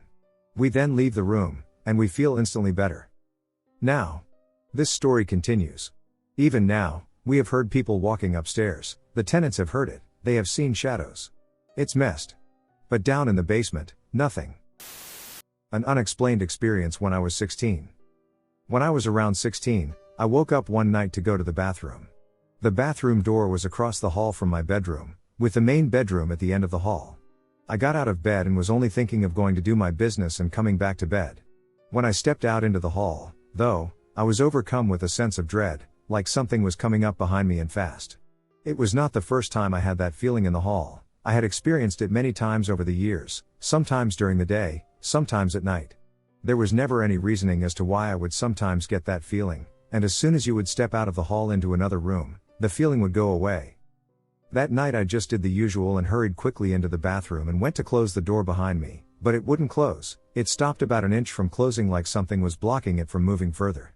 My first thought was it was likely my dad. He must have been on the way to the bathroom too, coming from the main room, explaining why I thought someone was behind me, and was now playing one of his jokes. I couldn't have been more wrong. I opened the door to see a dark hooded shape with bright yellow eyes looking straight at me. The skin was dark and had a similar texture as the skin on a bird's foot. I went to slam the door, but it still wouldn't close. I tried opening it a small way and slamming it a few times before I noticed there was something sticking in near the latch. It looked like a scaly, misshapen finger with a long black nail. I tried slamming it a few more times until the finger finally withdrew. I quickly locked the door. That is when the whole door started to shake. Over the next 20 to 30 minutes, I heard it speaking in my mother's voice, at first nicely asking for me to open the door but quickly turning nasty, saying things my mother would never say. Even the way it gradually faded away, sounding like it was going off into the distance, didn't make sense. Once the door stopped shaking and my mother's voice was gone, after about 5 minutes where I was trying to calm myself down, I left the bathroom. The house felt calm. I looked into my parents' room and saw they were both asleep. Then I went back to my room and hoped for the best. Nothing else happened that night, or anything even close ever again. I don't know if it was a dream. It didn't feel like it. Everything was as it really was, with no strange little differences you expect in a dream, and also while I had been in the bathroom, I had tried to move a big wooden cabinet full of shampoo bottles and other things my mom had stocked up on and was unable to move it even a bit. The next day I tried to move it again with the same result. I had never tried to move it before. To this day I don't know what it was, but it's an experience I'll never forget. Some scary and unexplained things I've experienced. I've seen and heard things I can't explain. There are things I have experienced that I just chalk up to as seeing things or hearing things, but then there are things that have happened to me that others have experienced along with me. One time, as I was returning from the washroom, I noticed a small girl on the couch in the living room in the reflection of the mirror by the stairs, sitting there with the lights off, wearing a dress. I looked at her for a good 2 seconds as I was walking by, and my first thought was it was my youngest sister. I was wondering what she was doing. As I passed the living room, I turned to look at her, and she was gone. I ran to tell my parents, and I said, I saw a little girl sitting in the living room, and then she disappeared. And my mom said, wearing a dress? And I said, yes. And then she told me she and my oldest sister have seen her too. We prayed for her for a few days and never saw her again. Another time, when my oldest sister and I were probably around the ages of 8 and 9, we had just moved into a bigger house and were admiring the large mirror in the guest bathroom. We were making faces in the mirror and laughing, and then someone pounded on the bathroom door. My sister opened the door within 2 seconds, and no one was there. We thought it was my mom and called out to her, and she came up from the basement asking what we wanted. We were on the second floor. My dad was at work. How do we explain this? Did a random stranger break it into our house and do that and then run away? Around the same age, I woke up hungry and went downstairs to eat. It was around 3 a.m., and as I was eating my cereal, I heard a SSTT sound. Sounded like it came from the living room. I ignored it. Then I heard it again, a few seconds later, but this time it was closer and over by the kitchen sink. I thought perhaps it was just the sink making sounds. And then it happened again, this time by the fridge, which was even closer to me, and then I thought, okay, maybe it was the fridge I was hearing. Then it happened again, this time it sounded like it was at the opposite end of the kitchen table. I stopped eating and said to myself, okay, if it happens again, I'm out of here. The final time it happened, it was right in my freaking ear like someone was right up to my head doing it. I bolted, yelling for my parents. They thought I was just hearing things and told me to go back to bed. I never went down for snacks in the middle of the night for many years after that. Possibly decades. Most of my experiences have happened below the age of 15 or 16. Now, decades later, I haven't really experienced anything as vivid or as intense where I would question if it was my eyes or ears playing tricks on me. Anything that happens now, I just think I'm seeing or hearing things. But back then, especially with others in my family experiencing the same thing, I wondered how we could explain them. Spider ghost. I had just moved into a new apartment. There was barely any furniture in it, and the walls were bare. One night, as I was walking into the living room, I saw a big-ass spider on the wall. From what I've seen online, it kinda looked like a recluse spider. Obviously, I freaked out. This ducker was big. I looked for something to smash it with. I found a hardcover book that can get the job done, but when I turned around, the spider was gone. There was nowhere for it to hide. Again, most of the apartment was empty. I'm freaking out. I check the ceiling, I check every corner. I stand on top of a small coffee table like a cartoon wife from the 50s. And then I see it. Directly in front of me, about 10 feet away on the floor. It's looking right at me. I start to raise the book, thinking I'll have to throw it, when the ducker charges at me. This thing was running in a straight line directly at me. It's now or never, me or it. I throw the book with all my strength, and it lands straight on top of it. I pause. Check every corner again. Maybe it jumped in the nick of time and dodged the bullet. But there's nowhere it could have gone without me seeing it. I step on the book, just to make sure. Finally, I gather up the courage to lift the book in order to confirm the kill. The spider is nowhere to be found. It just disappeared. Again, there's nowhere for it to hide. There is nowhere for it to hide. I panic.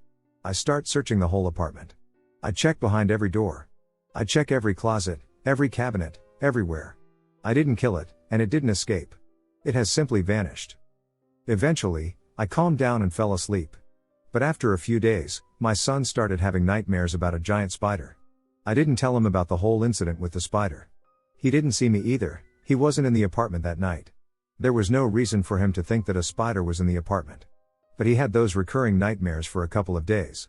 I obviously checked in the room many times but found nothing. There's only one logical explanation: spider ghost. So I'm from Texas, I live very close to Hollering Creek. If you know anything about the urban legend, you know.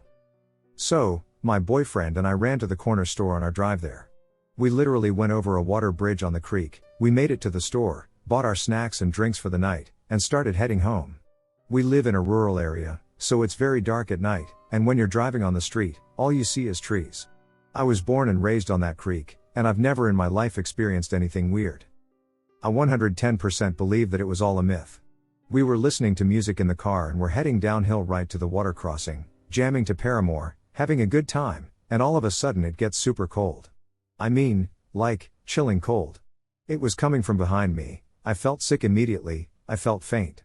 I and my BF look at each other at the same time, and I ask him, "Do you feel that too?" And he said yes. He said he felt a super heavy energy shift and was super uncomfortable. We sat there for a second and kept our eyes forward.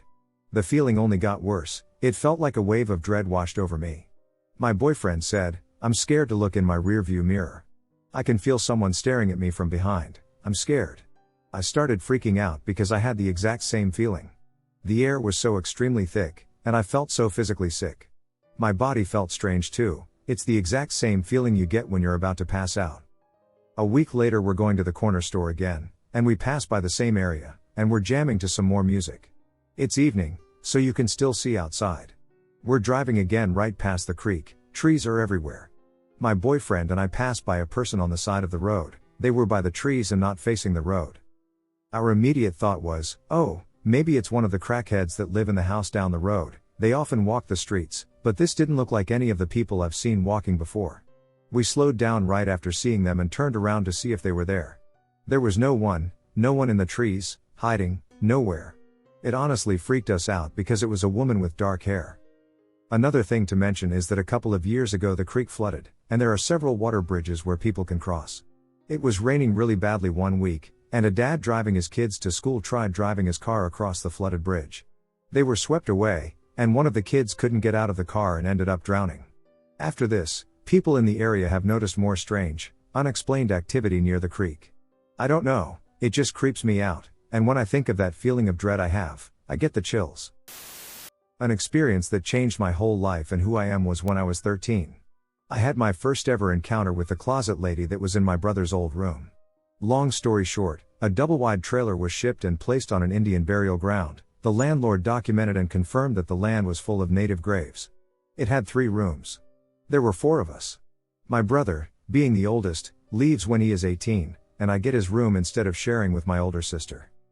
So I am 13, and I am in his old room, lying in bed while on the phone with someone. It's late, and it's just my sister and I at home. I have my door locked, and I have a lamp at my bedside. I keep hearing a weird shuffling from the closet.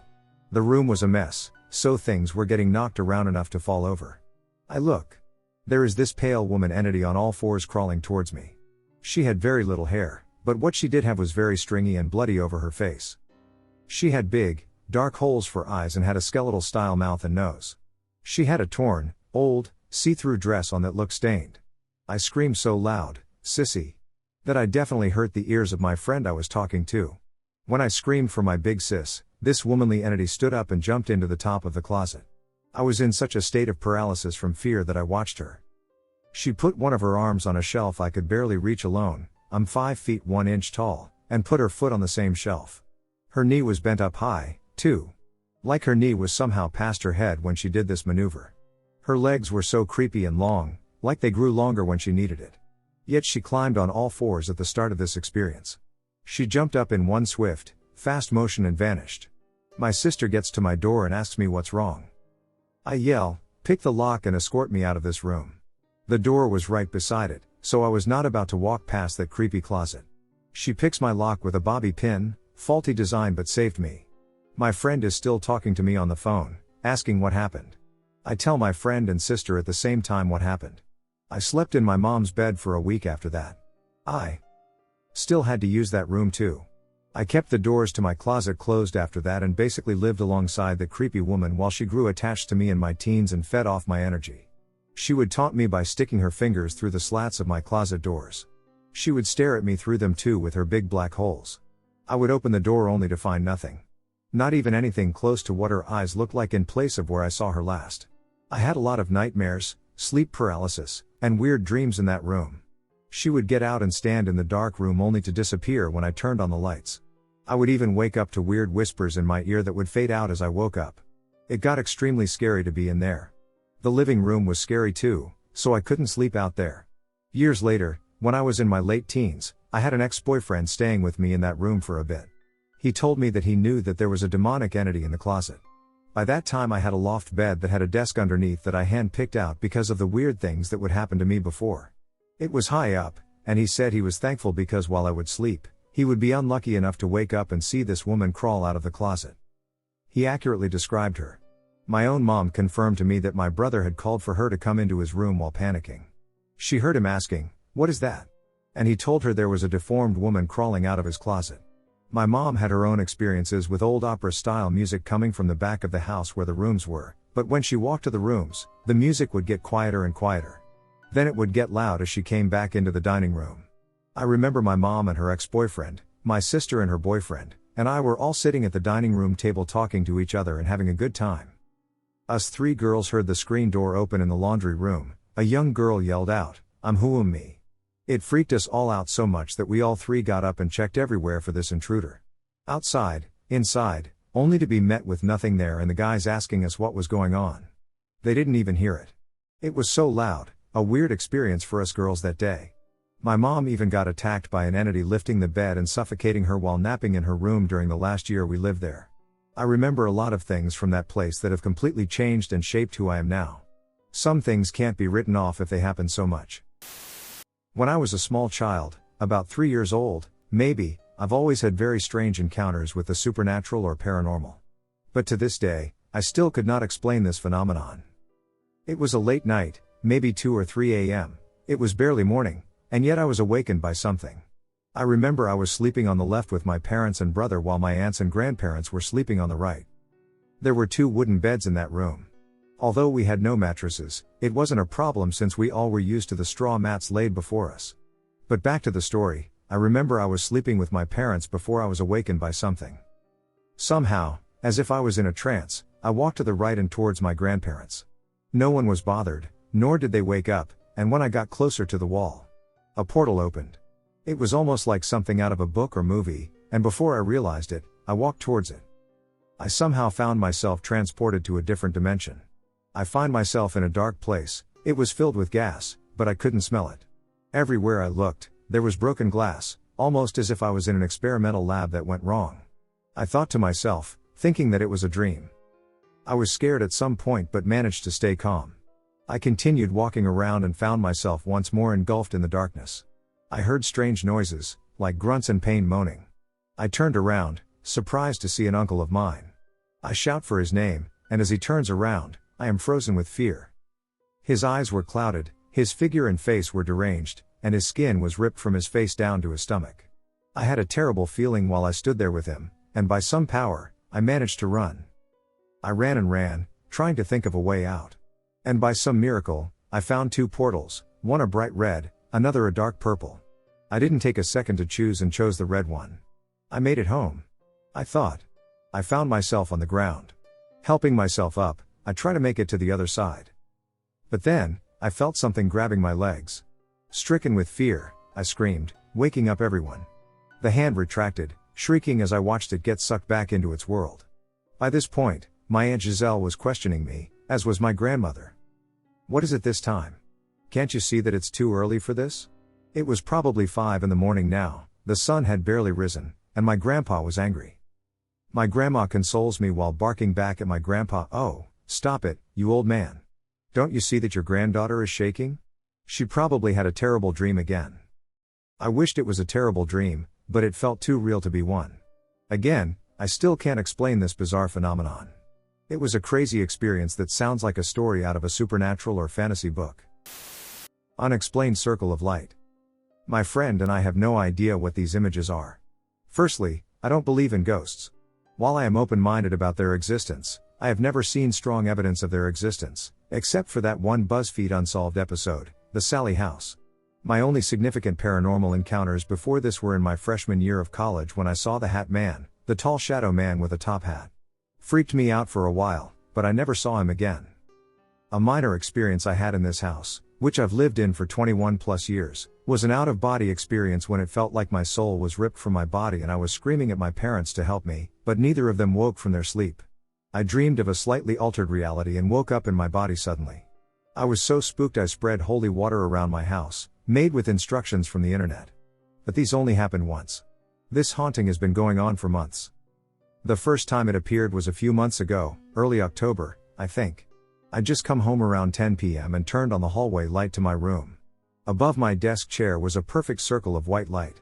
It wasn't glowing or particularly strong, easy to miss if I hadn't looked up when I did. It didn't waver or move. I put my hand under it, and there was no shadow. The light in my room was off. I tried to rationalize to myself that it was the reflection from my hallway light's lens. Almost all the bulbs in my house are flat, circular bulbs. I put my stuff down and left the room. When I came back, the circle was gone. The second time it appeared was about 2 months later at the end of December. I just had a fight with my friends and was still emotionally taut over it. I was in bed and had just turned off all the lights in the room, lying down to close my eyes and sleep when I saw it. Directly above me. Perfect circle of white light.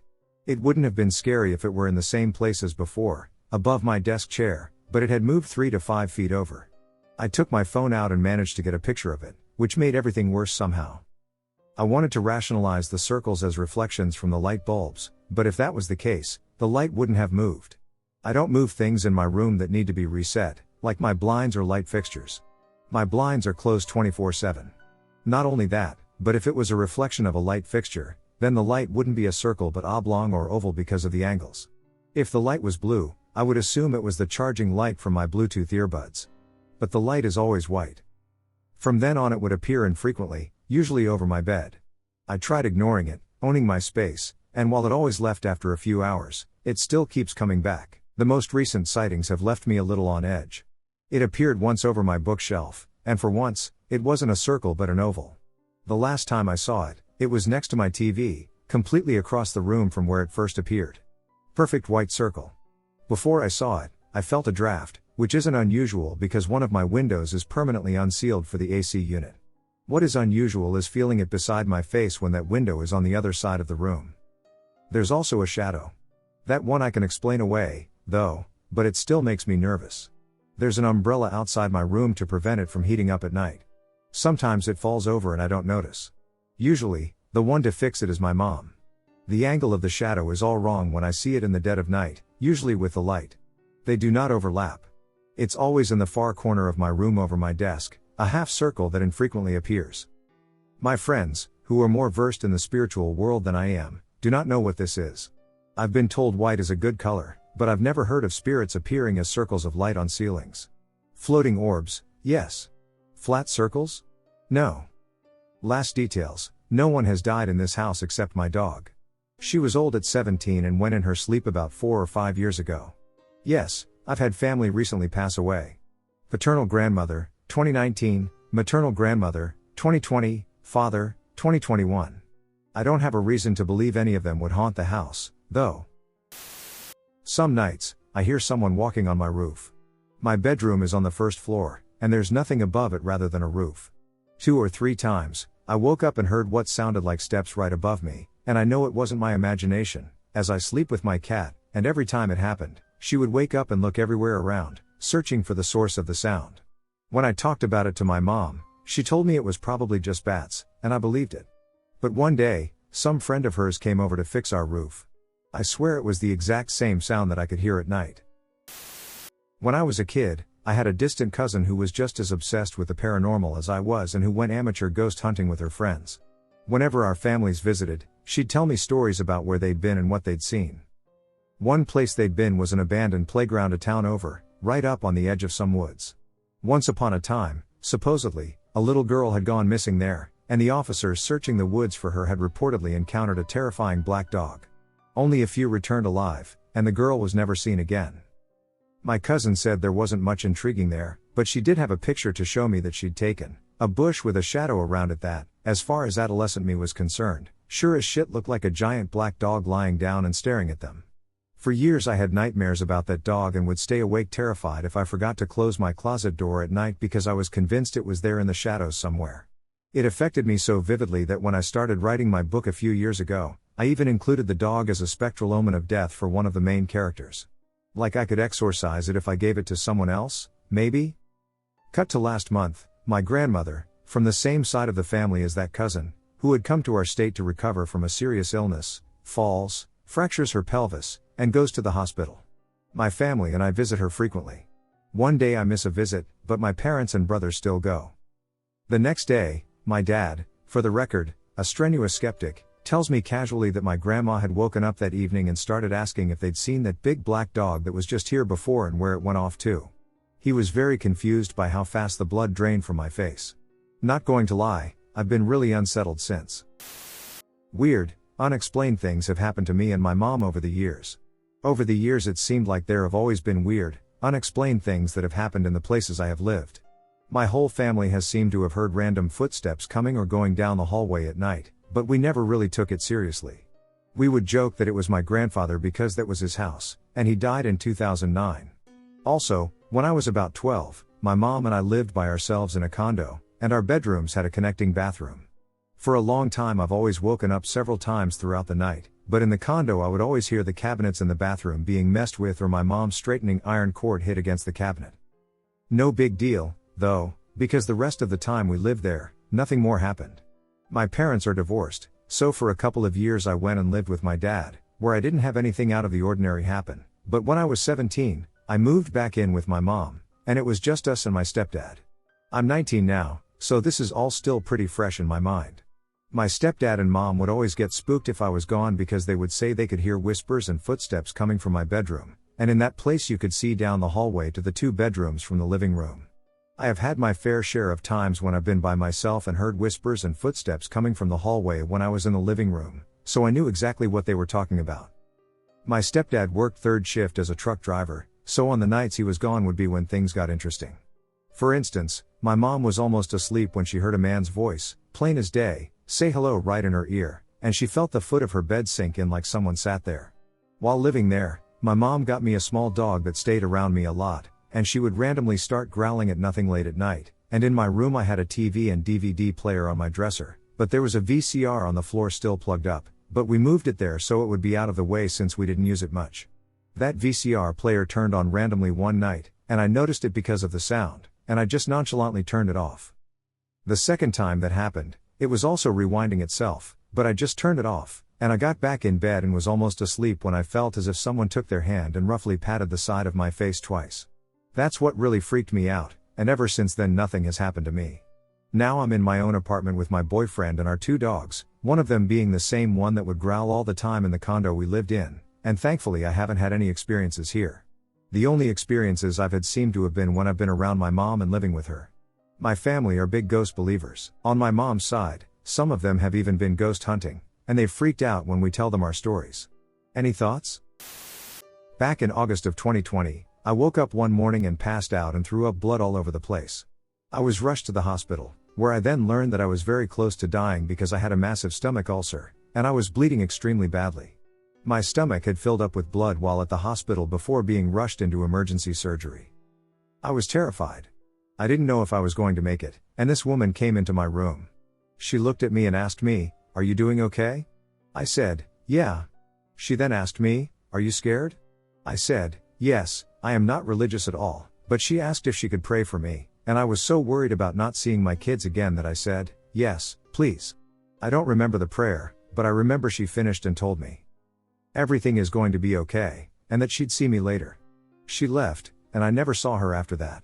Again, I was in that hospital for 17 days. Then I thought about it. I realized she wasn't dressed like the nurses or any other staff. She wore all black, and it has me wondering who or what she was. I had not been given any pain medicine or anything yet, so it was not a hallucination. I've been thinking about it for 3 years now, and I need answers. When I was 8, I had a very strange and unexplainable thing happen to me. I've never spoken about this, and I'll try to keep it brief. I've not had something as memorable as this happen again. I'm quite the paranormal and believer in spirits. My mother is pretty religious, whilst my dad doesn't believe in anything outside of the normal life. This is important as the events leading up to what I saw simply can't be explained, and I'm being as honest as I can in recounting the steps leading up to this moment. Around 8 years old, I remember playing some games and sitting in the lounge while my parents were in the kitchen, just opposite or outside the lounge room. I heard my dad talking on the phone. Being curious, I remember coming out and looking in to see what was being spoken about. My dad unfortunately got the news of his father's passing. I've never ever seen my dad cry, but this was definitely heartbreaking for him. His dad was his idol. They were basically exactly alike in upbringing, interests, and jobs. A couple of days pass, and by this time we're all aware of what's happened. We discuss the funeral and the drive up from our home to attend the funeral. It was still early morning. I was eating breakfast at the time, and my dad got up to go to the bathroom. A few moments pass, and I hear my dad open the bathroom door and shout, "Kate, my mom, to come quickly, he's hysterical." I've never heard him scared in his life, but from the way he nearly screamed, I felt panicked at what on earth just happened. My dad doesn't come back in, he goes straight outside, presumably for some air. My mom comes in and sits down, bright red, on the verge of tears. I can't help but ask what happened. My mom tells me that dad says he heard his dad speak to him just now. He looked in the mirror and saw a figure behind him. Don't be scared, please. I have no words to explain what I felt in this moment. My parents are in no way the type to lie to me or scare me, and the way my mom was clearly shaken by this, coming from my non-believing dad, we were all in complete shock. The whole night was silent between us. We had nothing to say or explain what just happened to my dad. He looked on the brink of being sick the whole day and night. We stayed up extra late as all of us were shaken by this. The time came, and I remember my mom taking me to bed and tucking me in. She stays there with me for a while, telling me not to worry about what she said and to try and get some sleep. My mother is a huge comfort figure to me. She eased my worries, and I remember her saying we're in a blessed home and no bad spirits would ever try to harm me with her here. And well, I get to sleep. This is where things happened. I start to awake. I was pretty scared, so, as many people do, I used to sleep under the cover, over my head, in case I woke up seeing anything, etc. I remember waking up and hearing my mom down in the kitchen, cooking away, ready for breakfast, so I lift my cover to the left side of the bed, against the wall, and I kid you not, as I lifted the cover, a face almost like a latex mask drops down right against my face, old, rotting almost, and before I can even react, I start to scream at the top of my lungs and wrap the cover back around my head. I shout and shout for my mom to come quickly. I cry so much my pillow is soaked through, but my mom doesn't come to see me. I'm so panicked and hot under the cover, I couldn't dare bring myself to look again. I scream more and more, but still, no one comes for me. It felt like hours. I waited and waited. The heat became so much that I remember making a finger-sized hole and looking slowly around the room in order to make sure it's safe. I couldn't see anything, and as I was on a bunk bed at the time, I closed my eyes and chucked my cover in front of me, jumping down the ladder and slamming into the door to run into the kitchen. My mom was there, thankfully. I ran into her, crying and asking why she didn't come. I told her about the face I saw, and she led me back into the room and looked through the bed and room with me. As expected, nothing was there anymore. My mom said that we could explain it as a nightmare or possibly one of those dreams where it felt too real, but it didn't explain the fact that my bed was still soaked through. I had to have been there, wrapped up, crying for hours and hours. This has stuck with me. To this day. I'm nearly 22 now, and I still remember the face exactly. Now, what made this worse was the funeral. We took a 5 to 6 hour drive up to my grandparents' house, as my grandmother passed already. Also, the house was empty. My dad went around gathering photos and memories to take home before later that night we went to the funeral. What my dad didn't tell me was that this was going to be my first open casket experience. My dad parks up, and we get out. My mom holds my hand, and we walk into this brightly lit room with an open casket in the center. My dad goes first. He spends probably 5 to 10 minutes just standing there, sobbing, before kissing his hand and placing it inside the casket. My mom walks up with me. I step up some steps and look inside. The face I saw wasn't a mask, but it was my granddad. It was nothing like the face I knew when I was younger, but for him then and there, it looked waxed, and the eyelids were closed, exactly as I remember it there, right in front of me. I never ever told this to my mom or dad after this realization. I simply can't explain this and would sound mad trying to explain this correlation. The last time I saw my granddad, I barely remember it except from old family photos. He did not look the same then as he did there, and when I saw him there, that morning, this has scarred me almost. I still worry about waking up and seeing him or another deceased relative's face waking up. I don't know if anyone will believe me, but I want to get it out there that I simply can't explain this other than possibly being a very real and very intense nightmare, but that still won't explain the face being that of my dead granddad that I hadn't even seen since I was basically a newborn. Side notes, I haven't had many other experiences. However, I would like to add that my parents and I used to live in an old renovated hotel, split into 2 conjoined homes. The house still had the room bells and light system in the kitchen. It was over 100 to 200 years old and still standing. One night, my dad, my mom, and I were sitting in the lounge watching a movie, and right outside the door we all, at the same time, heard the sounds of very audible footsteps walk up the stairs and over our heads into one of the rooms. We all were silent and looking at each other as it was happening, and when it finished, my dad was so certain someone actually broke in, he got up and went out the door shouting, "Who's there?" Up the stairs. At this point, the footsteps were completely silent/gone. He went up the stairs and checked all the rooms. Nothing. My dad doesn't believe in anything, as I said, but after these occurrences, even he can't honestly provide an explanation and tells the story back to me today as evidence of the paranormal. When I was around 12, my friend and I saw something that I could never explain. If someone told me they saw this, I wouldn't believe them, but I know what I saw. The house I grew up in was on the corner of a city street. The way the house was situated, from my bedroom windows looking out, I had two large ones side by side. You could see the street and the entire side of the house across from us. A guy friend of mine lived on the second floor of that house, and he and his family were gone for the weekend. My friend and I were in my room playing Nintendo, and I was sitting on my bed facing the windows. It was evening, but it must not have been later than 6 or 7 because my friend wouldn't have been over too late. It was her turn playing, and I'm watching the screen, but something catches my eye, and I look out of my window and see something in the friend who is gone for the weekend's home. I kid you not, it looked like what you would describe a Yeti to be. It was white, as tall as the ceiling, and covered in hair. I frantically told my friend to look, and she paused the game and immediately saw the same thing. We got down on the floor and crawled to my window to watch this thing. It was destroying the house. Like breaking chairs, breaking dishes, ripping up the sofa, etc. I remember asking my friend if she was seeing what I was seeing, and she confirmed that she was. We watched this thing for a few minutes and then kind of started diverting our attention to each other in like a oh my god what the duck way, and when we eventually looked back, it was gone. We both kind of seemed to instinctively know that this was something that should stay between us. It wasn't discussed, but the vibe was there. In order to get home, she would have to walk past that house, so she had her dad pick her up. I tried my best to sleep, but I kept waking up and looking out to see if I saw it again, but I didn't.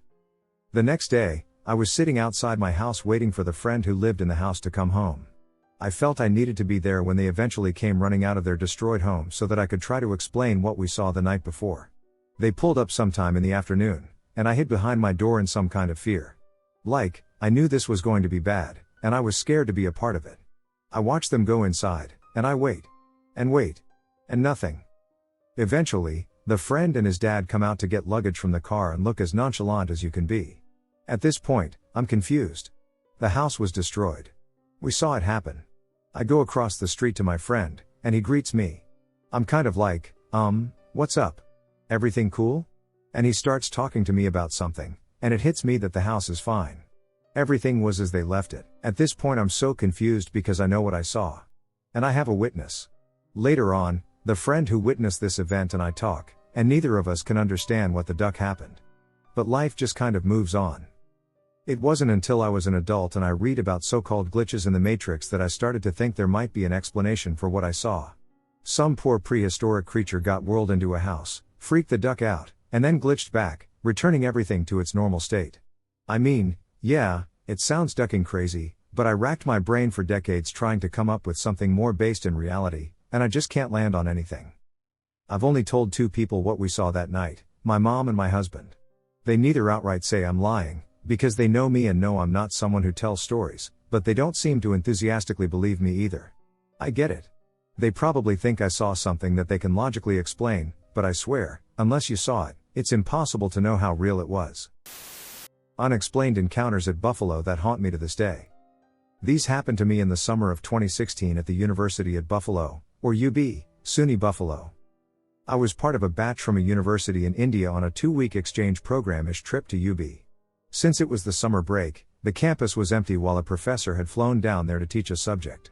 This whole trip was a harrowing experience for a completely different reason, but what I experienced during it only made things more bizarre. We were on a tight schedule for 2 weeks, cramming in a course outline of approximately 3 months, aka a trimester, into those 2 weeks. This resulted in us having many sleepless or sleep-deprived nights, constantly working on Harvard Business Review case studies, 6 to 7 per night, to be presented the next day. During this grind, it was difficult to catch an idle break, especially when you were in a batch with 63 classmates.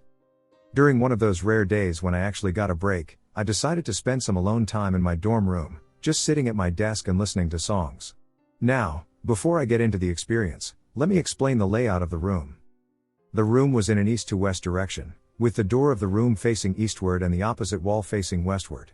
The eastward wall had the door in the corner on the southeast end and a wardrobe stretching from the door all the way across it to the northward wall. In the room we had 3 beds, 2 on each the northward and southward walls, with the head of the bed facing west. This means that when someone lay down on these beds, they would face the door and the wardrobe. The 3rd bed was set perpendicular to the northwest bed, such that it was between the wardrobe, which was parallel to it, and the bed in the northwest corner. A chair that could double up as a rocking chair was close to the southwest bed, and between the 2 western beds, there was a massive furniture unit that functioned as desks for those who occupied the western beds. It was so huge that the person sitting on the northwest side of the desk couldn't see the rocking chair on the other side. On that day, I was sitting on the northwest side of the desk, as it was my side of the room. The door was wide open, as it usually was during the day when there was someone in the room, so that we could see our classmates walking by in the corridor. This was needed as we had to often discuss the case studies, and that meant frequent discussions, so the batch had adopted this as an unspoken policy. This was a time of relapse into depression for me, so there I was listening to some grunge-esque music. I laid my head on the desk, staring at the wardrobe. After what seemed like a couple of minutes, I suddenly saw something on the wardrobe doors. The wardrobe was closed, and the color of the wardrobe doors was a light chestnut, so it made this visual all the clearer. A silhouette of a person appeared on the wardrobe door, resembling one of those European monks who wear robes that appear dark brown in color. It was like a shadow of a monk, as though he was standing right up against the wardrobe. Although it was in the evening around 5 p.m., given the height of the desk and the trees outside the window, it was impossible for there to be enough light in the room for any such shadows if there was someone in the room. And yet, this shadow was too distinct and clear to the eye, like a character cutout that you see in a movie theater. This shadow on the southern end of the wardrobe, and I just kept looking at it. I don't know what my state of mind was that I was blank as I stared at it. Within a couple of seconds, sure did feel longer, the shadow began to move from the southern end to the northern end, gliding smoothly. Soon it came parallel to me, and just as it did, it disappeared. I had blinked throughout this whole experience, and that shadow did not disappear until it came parallel to me. I immediately sat upright, staring at the wardrobe and blinking rapidly. The silhouette was still visible in my vision, even though it was no longer there on the wardrobe. I immediately chalked it up to my exhaustion and concluded that I'm hallucinating. Even though it felt creepy, my mind weirdly pivoted to a rational explanation for once. A couple of minutes later, a friend of mine walked by the door, and she immediately returned, asking me if I was okay. She mentioned that the music was too creepy and unsettling, and that made her wonder if I was okay. I assured her that I was fine and told her to carry on as she was rushing to a study session. She turned around and went to the door, and all of a sudden, she turned around to face me. "Did that chair just move?" I sat upright, confused. I leaned over to the side to look at the chair, and sure enough, it was rocking slightly. I replied, "You must have grazed it or something." "No, that's not possible," she replied, visibly concerned and confused. "I did not touch it, and you saw me walking all the way back here. That chair is not close enough to my path from you to the door." Thoroughly exhausted from everything, I just rested my head on the desk and replied, "Well, if I have to give up believing that I'm hallucinating, thanks to the tiredness, then the only other explanation is that this room might be haunted." What? The next 5 minutes were spent in my recapping the shadow monk on the wardrobe. She became increasingly alarmed and asked me if I was messing around with her. I told her that I have no reason to do that. That's when we agreed that I need to sleep for some time to rest my body. And soon enough, this incident spread through my batch, and some of the religious classmates asked me to pray and chant mantras to keep up my spirituality. The next few days got weird. 2 things happened during the next few days. My roommate, who slept on the bed perpendicular to me, played a prank on me by standing by my bedside and glaring at me quietly. This did freak me out because his creepy scowl is the first thing that I saw as soon as I woke up. The second thing was that whenever I tried to sleep, my throat suddenly closed up and I felt choked. The sensation was as if my windpipe just collapsed, like a pipe going flat, thanks to a vacuum. This used to immediately make me sit upright and do breathing exercises, assuming that it might have been a dust allergy attack. Although I have never reacted like this to dust ever before. The final incident that happened was only a few days before the 2-week stay wrapped up. That night, I had stayed awake till 4 a.m., working on case studies and my speaking notes for the next day. As usual, my roommate was with his study group and was somewhere else in the dorm. My roommate had his own key, so I knew he could let himself in and I wouldn't have to wake up. I lay down to sleep, feeling the heaviness of sleep just surge through my body, and I felt my weight sink into the mattress. It might have hardly been 5 minutes when suddenly my throat closed.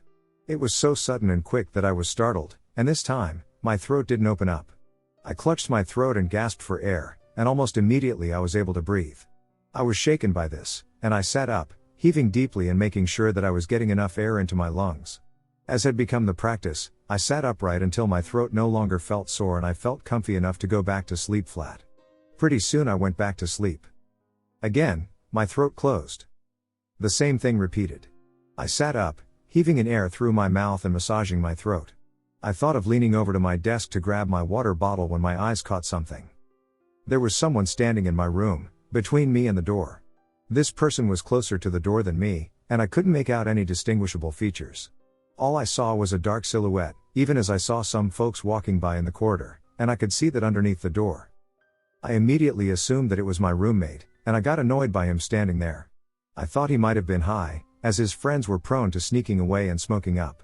I snapped at him, telling him to go to sleep and to not bother me as I was dealing with my dust allergy. I thought that he was going to repeat his bedside prank, and I was in no mood for it. I got my bottle and drank some water, not paying attention to my roommate. I went back to sleep, and this time, as soon as I closed my eyes, my throat snapped shut. I gasped for air and started coughing badly and sat upright. I was at my wits' end about what happened to me. I look up, and I see my roommate has moved closer to his bed and midway between me and the door. Vivek, stop ducking around and go sleep. This is not funny anymore, I snapped at him angrily. There was no response, only silence. I properly looked at him, and that's when I froze. His silhouette matched the shadow monk on the wardrobe who appeared a few days back. I began wondering how he got the monk robes and wondered if he used his duvet or his bedsheets for the robes. I turned to his bed, and there was a sudden pang of fear and a spike of adrenaline right in my chest. My chest felt like something sharp had rammed upwards from my gut to my chest. Why? Because on that bed, my roommate was sound asleep. His physique's outline was unmistakable. And there was someone standing at the foot of his bed facing me. I began to panic, and my mind was racing to rake up some explanation about what I was seeing. I blinked hard, and as I opened my eyes, the person had moved closer, standing at the edge of my desk, not midway between me and my roommate. I started calling for my roommate, but he didn't wake up. I thought that I was hallucinating and decided to go back to sleep, pulled the blanket over my head, and closed my eyes. Snap went my throat. I sprang upright, this time immediately and instinctively looking at the person. He seemed to have moved just a bit closer. I felt trapped, unable to breathe when I lay down to sleep, and there was someone in my room who resembled something that I had chalked up to be a hallucination. I panicked and grabbed the lamp next to me and switched it on. There was no one there. The only person present was my roommate. I was too scared to go back to the darkness, something I had not been nervous about since I was 8 years old. I kept the lamp on and sat upright, my eyes constantly darting everywhere to be sure that this shadow monk person doesn't catch me off guard. I eventually fell asleep, sitting upright on my bed. The next morning, my roommate woke me up, asking why I had slept like that. I only mentioned the breathing difficulty, but not the stranger in the room. A few days later, the program had concluded, and we left the university. In the rush of wrapping up, I didn't have the time to think about it, only that I was able to sleep peacefully every night in the US until I came back. Insomnia did hit me as a symptom of my anxiety disorder, but that was a good 4 years later, this time triggered purely by a toxic work environment and nothing remotely unexplained. To this day, I wonder what I had experienced there. And that night still makes me get afraid. I have been afraid the whole time I have been writing this, still able to remember all of this vividly. Was it an exhaustion-induced hallucination? Could it have been a dust allergy? Or some form of sleep paralysis? Or a shadow man or part of the shadow people? Was it something else? I may never know.